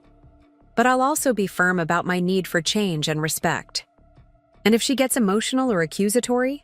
Mike asked carefully. "Then I'll calmly redirect the conversation back to the core issues," Harold replied with more confidence than I would have expected. Dr. Marison suggested specific phrasing, acknowledging feelings without accepting blame for having boundaries. "I understand you're upset, but my need for respect is valid." I was impressed by his preparation. "Sounds like your conversation with Dr. Marison was helpful." "Immensely," Harold agreed. "She's given me tools I wish I'd had decades ago." He took a thoughtful sip of coffee. "The challenge will be maintaining my resolve in the face of Diane's." "Well, Diane's considerable emotional arsenal." "We'll be right there," Mike assured him. "Not to intervene, but to support you holding your ground." Harold smiled gratefully. "I appreciate that more than I can say." He glanced at the clock. "Don't you two need to get ready for work soon?" "I'll be working from home today," I said, having made that decision sometime during my restless night. Rearranged my schedule. "Same," Mike added. "Told my team I needed a personal day." Harold looked touched and slightly embarrassed. "You didn't have to do that on my account." "We wanted to," I assured him. "Family first." The phrase hung in the air, reminiscent of Diane's frequent declarations but carrying a distinctly different meaning in this context. Family first, not as an obligation or guilt trip, but as a choice freely made from love and support. Harold cleared, his throat clearly moved. "Well then, perhaps we should use the morning to prepare. I'd welcome your thoughts on how to approach specific topics that might arise." Mike glanced at me, then back to his father. "Like what, Dad?" "Like the house rules agreement that started all this," Harold replied. Diane will almost certainly bring it up as evidence of hostility toward her. I want to be ready to reframe it as what it actually was, a reasonable request for mutual respect. And so our morning unfolded, a strategy session of sorts, but one founded on honesty and mutual support rather than manipulation. As we talked through potential scenarios and responses, I found myself admiring Harold's growing clarity about his own needs and boundaries. The man who had seemed so passive just days ago was emerging as thoughtful and principled, capable of standing his ground without cruelty. By the time we broke for lunch, I felt as prepared as possible for Diane's arrival. We had a plan, we had support, and most importantly, we had truth on our side. Whether that would be enough against Diane's emotional tactics remained to be seen, but I took comfort in our unified approach. As the clock ticked toward 2, we arranged the dining room as agreed. Water glasses and tissues on the table, comfortable seating, a neutral space for what would undoubtedly be a challenging conversation. Mike put on calming background music at low volume, while I made sure the kitchen was stocked with tea and coffee for afterward.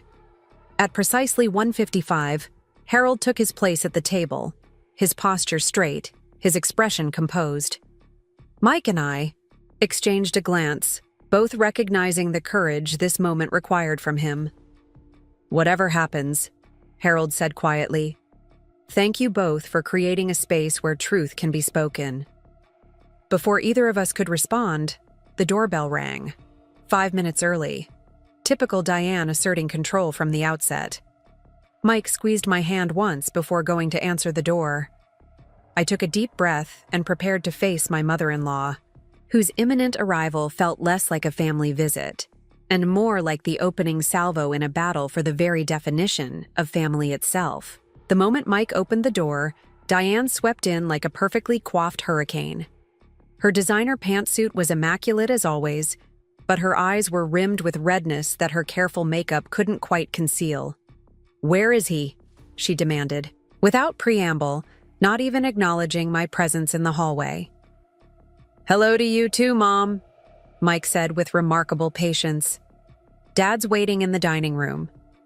Diane's gaze darted toward me, a flash of accusation in her eyes before she looked away dismissively.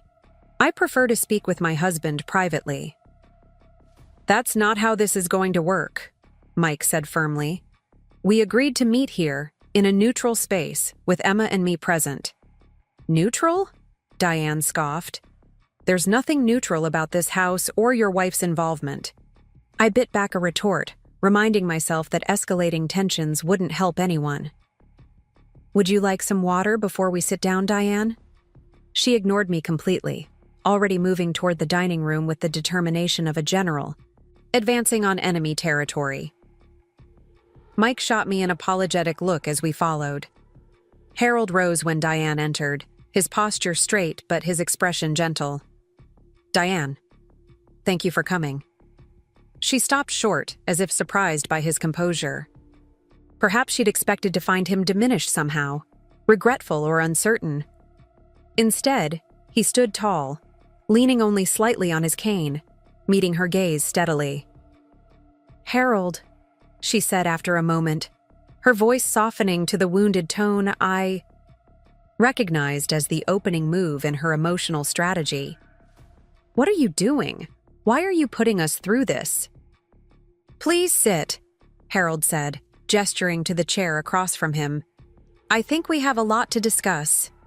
Diane remained standing, glancing around the carefully arranged space with obvious suspicion. "This feels like an intervention. Is that what this is? Have they convinced you I'm some kind of monster?" "No one thinks you're a monster, Mom," Mike said as he and I took seats at the sides of the table, maintaining our agreed-upon positions as supportive but not central to the conversation. "Then why are you both here? This is between Harold and me." Harold's voice was calm but firm. "I asked them to be here, Diane, as support and to ensure our conversation remains productive." Diane finally sat, though she perched on the edge of her chair as if prepared to leave at any moment. "Productive?" Is that what you call abandoning your wife of 40 years? Productive? I haven't abandoned our marriage, Harold clarified. I've removed myself from an unhealthy dynamic to gain perspective. There's an important difference. Diane's eyes narrowed. Perspective? Or influence? Her gaze shifted briefly to me. Certain people seem very invested in changing your perspective about our marriage. My decisions are my own, Harold stated. Simply. No one is manipulating me, Diane. That's part of what I need you to understand. A flash of uncertainty crossed Diane's face, quickly replaced by indignation. I don't understand any of this, Harold. We were fine. We were planning our next chapter together. Then suddenly you're walking out over some ridiculous house rules? The agreement was simply the catalyst, Harold said, echoing words he'd shared with us earlier. Our issues run much deeper and have been developing for years. What issues? Diane demanded. Name one serious problem in our marriage before all this nonsense. Harold didn't hesitate. Control. Your need for it and my surrender of it. For decades, I've deferred to your preferences, your decisions, your vision of our life together. I did it to keep peace, to make you happy. But somewhere along the way, I lost myself. Diane looked genuinely perplexed. Is this about the stroke? The doctor said emotional changes sometimes happen after. This isn't about the stroke, Harold interrupted gently. The stroke just made me realize how precious time is and how much of mine I've spent living according to someone else's terms. My terms? Diane's voice rose slightly. We've built a life together, a good life. A life you designed, Harold countered. Where did we live? In the neighborhood you chose. How did we decorate? In the style you preferred. Who did we socialize with? Your friends and colleagues. Even our retirement plans centered around your interests, not mine. You never objected to any of that, Diane said defensively. I tried, in small ways, but you always had counter-arguments. Reasons why your choice was better, more practical, more suitable. Eventually, it became easier not to express preferences at all. I watched Diane's face as Harold spoke, seeing genuine surprise mingled with disbelief. Was it possible she truly hadn't recognized the pattern he was describing? So this is my fault? She asked, her voice hardening. Because I made decisions when you wouldn't? It's not about fault, Harold said. It's about awareness and change. I share responsibility for the dynamic we created. I allowed it to happen, year after year. But I'm not willing to continue that pattern anymore. Diane's composure slipped slightly, her voice taking on a desperate edge. What does that even mean, Harold? What do you want from me? I want partnership, he said simply. Equal say in our decisions. Respect for my preferences. Space for my interests. And most importantly, I want you to recognize when you're being controlling rather than collaborative. Mike shifted beside me, clearly surprised by his father's directness. We'd prepared for various scenarios, but Harold's calm clarity exceeded all our expectations.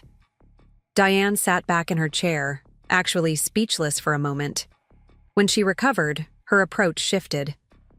I had no idea you felt this way, she said, her voice softer now, tears welling in her eyes. Why didn't you tell me? All these years if you were unhappy. Time to strengthen my own sense of self outside our established dynamic? Diane looked wounded again. So I'm just supposed to wait, alone in our home, while you find yourself like some teenager? No, Harold said thoughtfully. You could use this time for reflection too. Consider what I've said about control and partnership. Perhaps even speak with a counselor individually. She scoffed lightly. I don't need a counselor to tell me my own mind.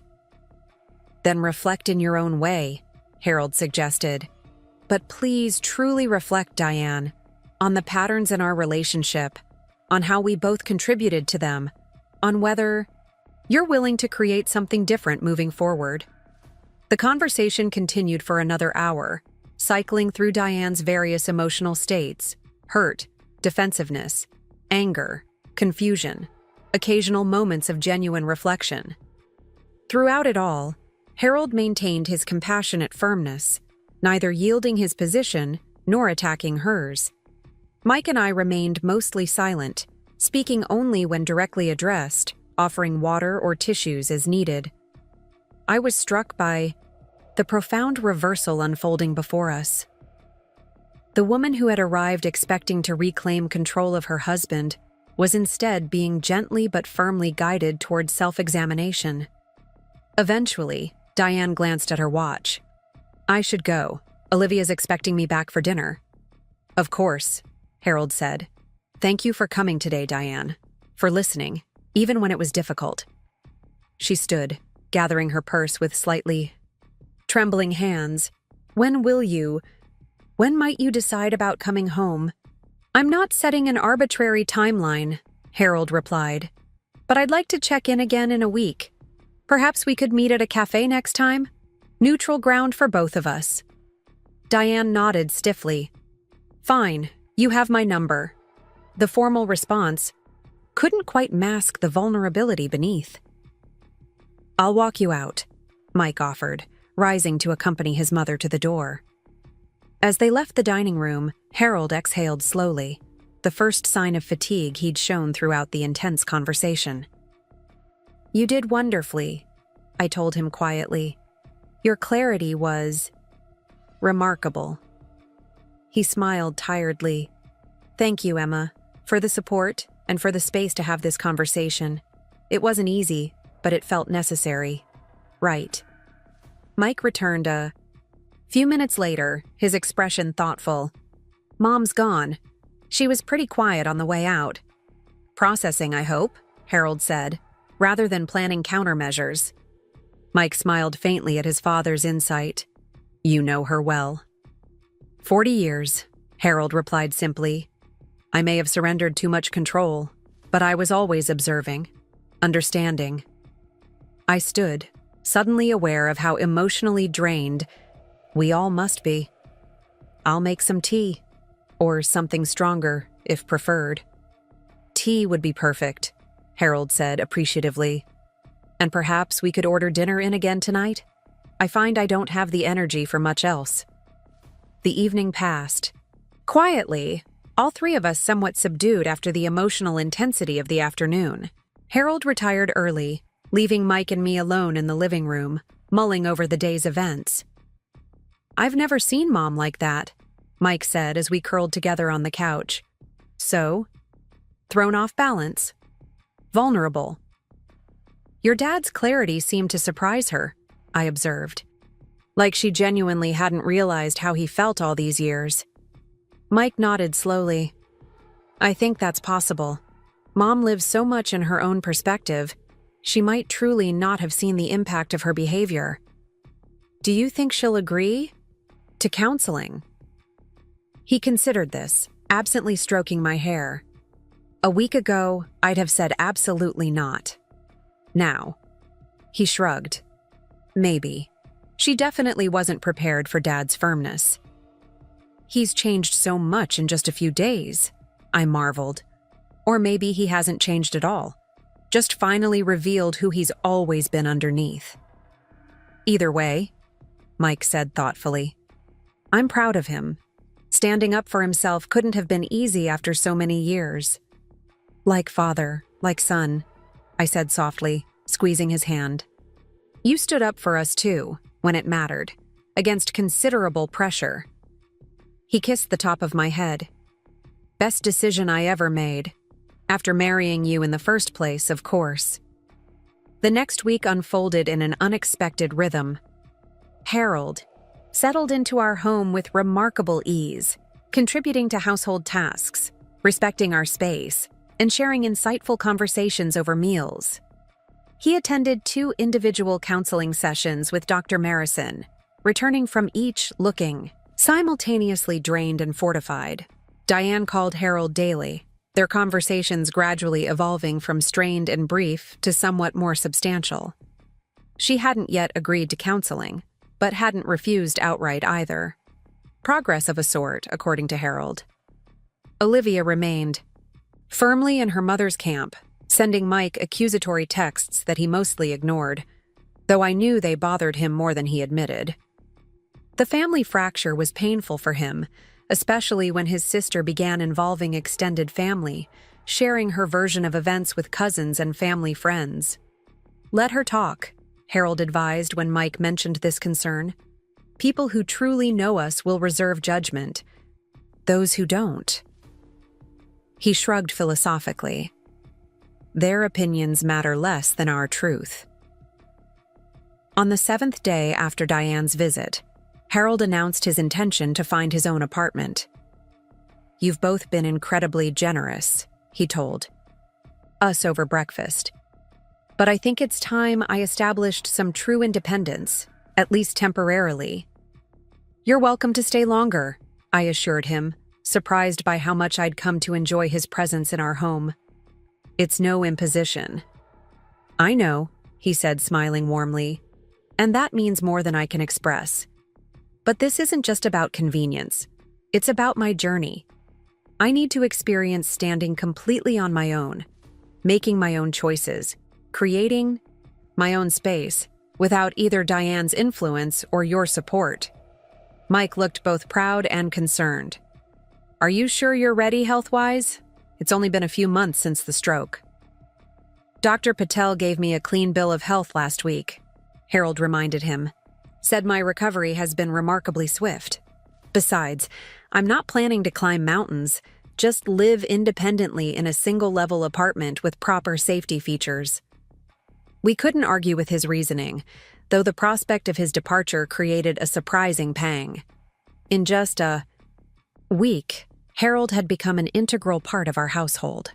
A calm, wise presence, whose genuine appreciation for our boundaries had been a healing counterbalance to years of Diane's boundary violations.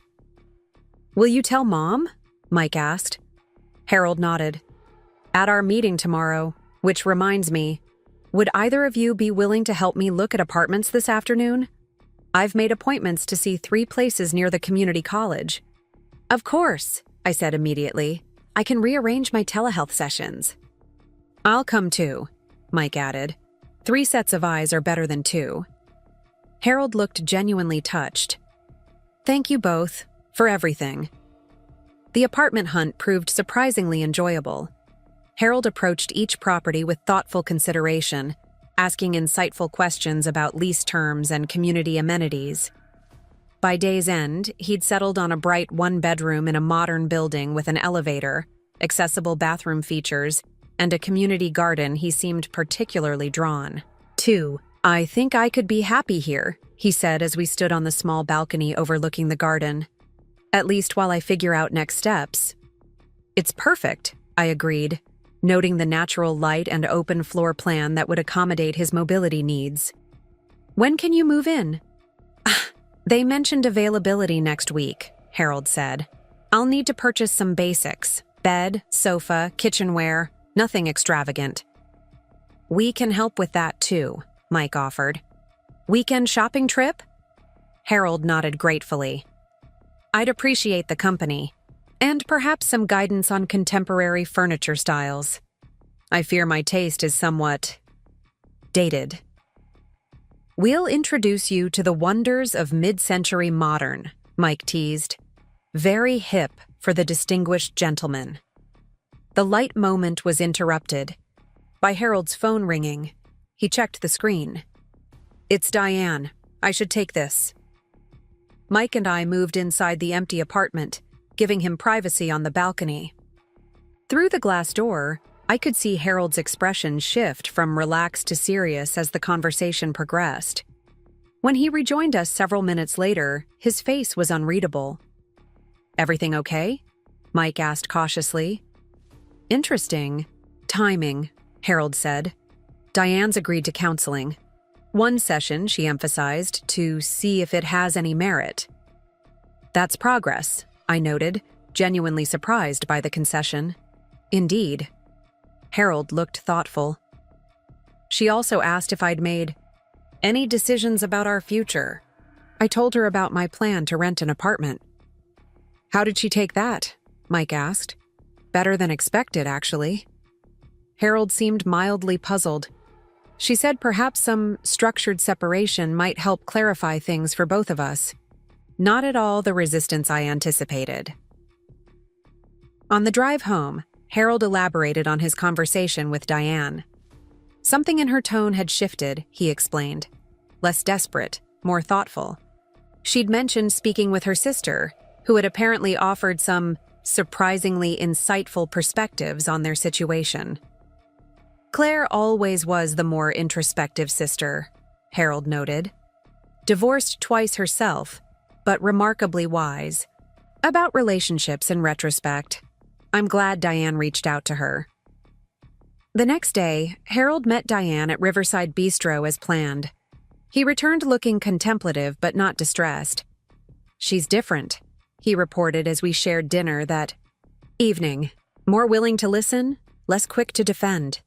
She actually asked questions about my experience of our marriage, questions that seemed genuinely interested in my perspective. That sounds promising, I said cautiously. It does, Harold agreed, though I'm reserving judgment until I see if it lasts beyond initial conversations. Change isn't easy, especially changing patterns established over decades. Did you tell her about the apartment? Mike asked. Harold nodded. She asked to see it, actually. Said if I was determined to live separately for now, she wanted to make sure it was suitable for my condition. He chuckled lightly. Old habits die hard.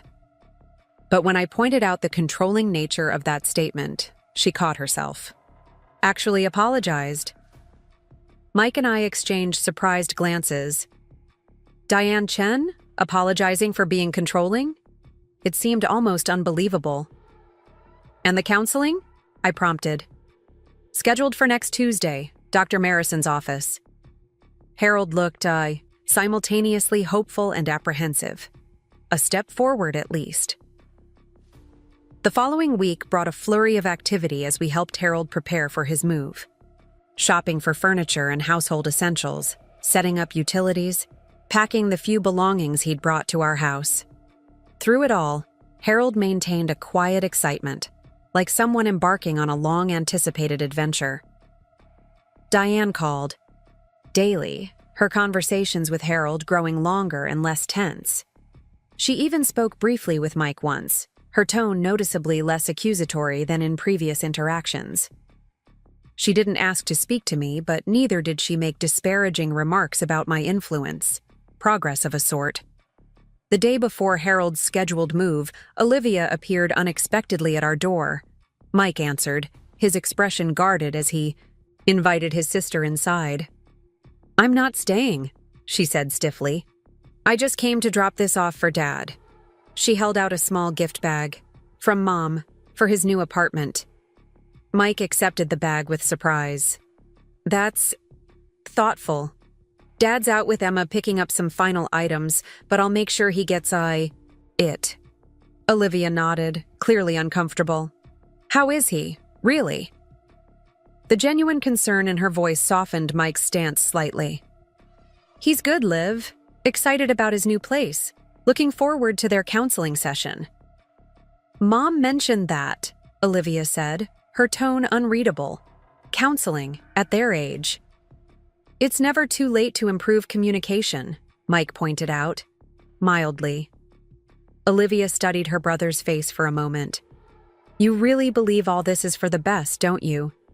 Dad living alone, their marriage in limbo. I believe Dad deserves to be happy, Mike replied carefully. So does Mom. If counseling and some time apart helps them figure out what that looks like, then yes, I support it. Olivia seemed to be weighing her next words carefully. Aunt Claire says Mom has been difficult for years. That everyone saw it, but no one wanted to confront her about it. She looked away, clearly uncomfortable with this admission. I always thought she was just strong, decisive. She is those things, Mike acknowledged. But sometimes strength becomes rigidity, and decisiveness becomes control. It's complicated. Yeah, Olivia shifted her weight, glancing toward her car. Anyway, make sure Dad gets that. It's a housewarming gift. Mom picked it out herself. After she left, Mike opened the gift bag curiously. Inside was a small, framed photograph of a younger Harold standing beside a flowering cherry tree, camera in hand, face alight with joy. I'd never seen the image before. Japan, Mike explained softly. Dad's photography tour about 15 years ago, his dream trip. He'd wanted to go for decades, and Mom finally agreed when he retired. He studied the photo thoughtfully. I can't believe she chose this particular memory. When Harold returned and saw the gift, his reaction was equally surprised. This was one of the happiest moments of my life, he said quietly. Diane always dismissed my photography as a hobby rather than a serious pursuit. For her to acknowledge it now, like this. Maybe she's really listening, I suggested. Reflecting on what you've said about your needs and interests being overlooked. Harold nodded thoughtfully. Perhaps. It's a meaningful gesture regardless. The next day, we helped Harold move into his new apartment. The space transformed quickly from empty rooms to a comfortable home, with furniture we'd selected together, kitchen essentials I'd helped organize, and several of Harold's photographs, now framed and displayed prominently on the walls. It feels right, he said as we prepared to leave, looking around his new domain with quiet satisfaction. My space, my choices, a new chapter. We're just a phone call away, Mike reminded. Him, clearly emotional about this symbolic step in his father's journey. Anytime, day or night. I know. Harold embraced his son warmly. But I'll be fine. Better than fine, I think.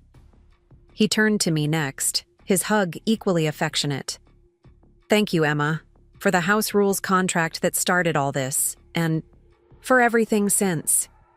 Your courage in setting boundaries helped me find my own.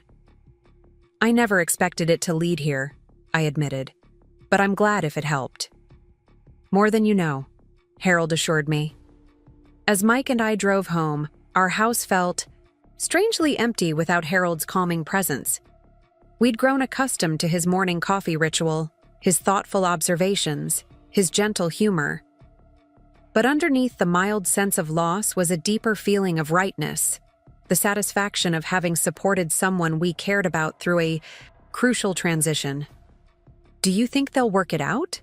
I asked as we settled onto the couch that evening. Your parents? Mike considered this, his expression contemplative. I'm not sure.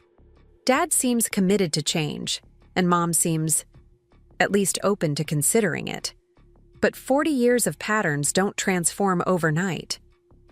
True, I acknowledged. But they've taken first steps. That's something. Something significant, Mike. Agreed. He pulled me closer, kissing the top of my head.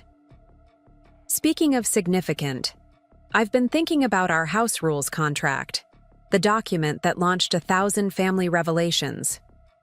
What about it? I asked, curious about his reflective, and maybe we should have our own version, he suggested.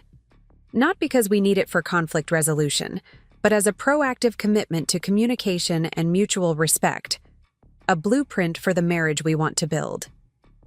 The idea resonated deeply. I'd like that. A positive affirmation rather than a defensive measure. Mike smiled, his eyes warm with love and appreciation. Exactly. A declaration of our values, our commitments to each other. Something to revisit and refine as we grow together. As we discussed what such a document might include, I felt a profound sense of gratitude for the man beside me, for his willingness to stand firm with me when it mattered, to examine family patterns critically, to envision our relationship as an evolving, intentional creation rather than a fixed hierarchy. 2 days later, Harold called with news from his first joint counseling session with Diane. It had been challenging but productive, he reported. Diane had been defensive initially, but gradually opened up as Dr. Marison skillfully guided the conversation. They'd agreed to weekly sessions for at least a month, with individual therapy continuing alongside. Diane actually said something quite remarkable as we were leaving, Harold told us, his voice reflecting surprised appreciation.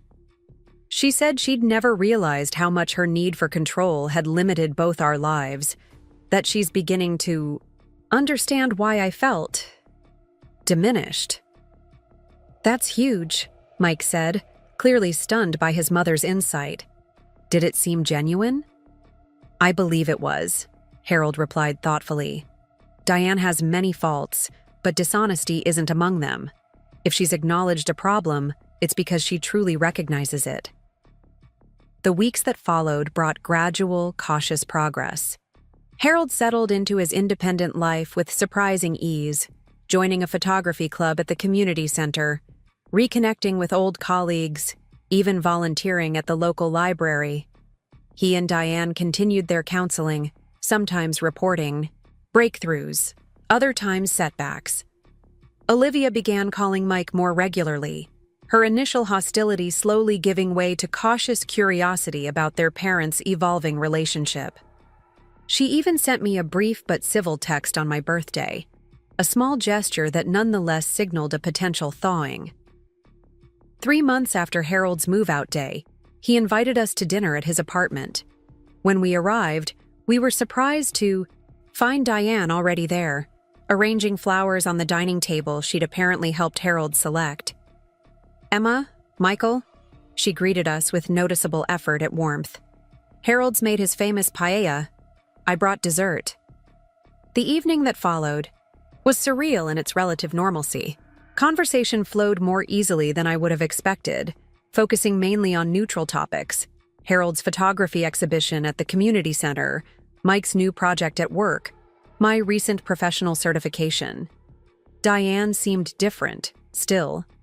Organized and opinioned, but less domineering, more willing to listen when others spoke. After dinner, as Harold served coffee, Diane cleared her throat with uncharacteristic hesitation. I owe you both an apology, she said, looking primarily at me.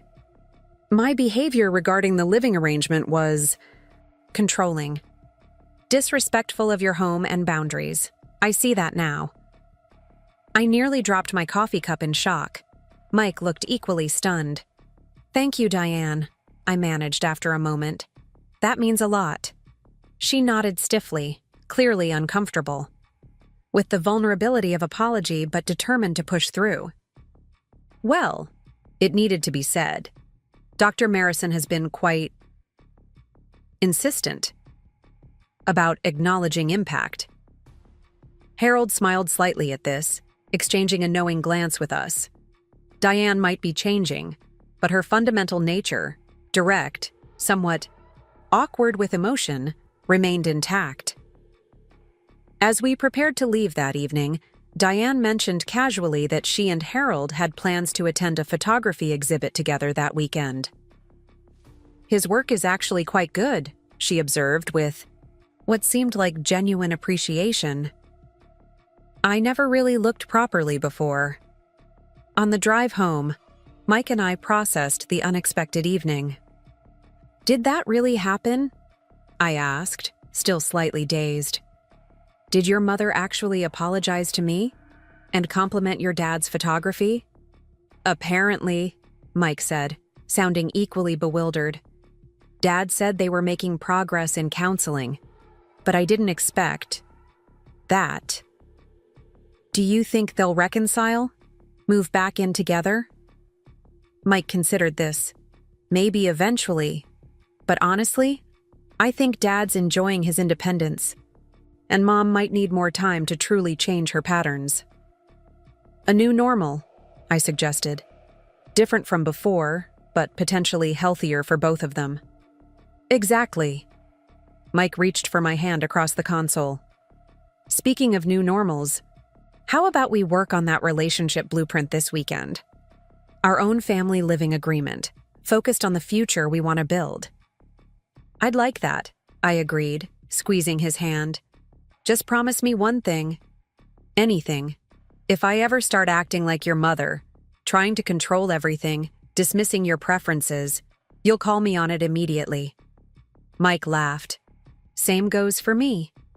Partnership, not control. Equal voices, mutual respect. As we drove home through the quiet streets of Oakdale, I reflected on the unexpected journey of the past few months. What had begun as a simple boundary-setting exercise, a house rules contract for a difficult mother-in-law, had catalyzed profound changes throughout an entire family system. Harold had found his voice and independence. Diane had begun the difficult work of examining her controlling patterns. Even Olivia was slowly opening to new perspectives on family dynamics. Our home, once threatened with invasion, had instead become a sanctuary where truth could be spoken and boundaries respected. The contract that Diane had once deemed offensive had ultimately offered liberation, not just for Mike and me, but for an entire family trapped in decades of unhealthy patterns. As we pulled into our driveway, the porch light welcoming us home, I felt a deep sense of gratitude for boundaries courageously drawn and upheld. Some might call it just a house rules contract. I knew better. It was nothing less than a declaration of relational independence, the beginning of a healthier story for all of us. Up next, you've got 2 more standout stories right on your screen. If this one hit the mark, you won't want to pass these up. Just click and check them out.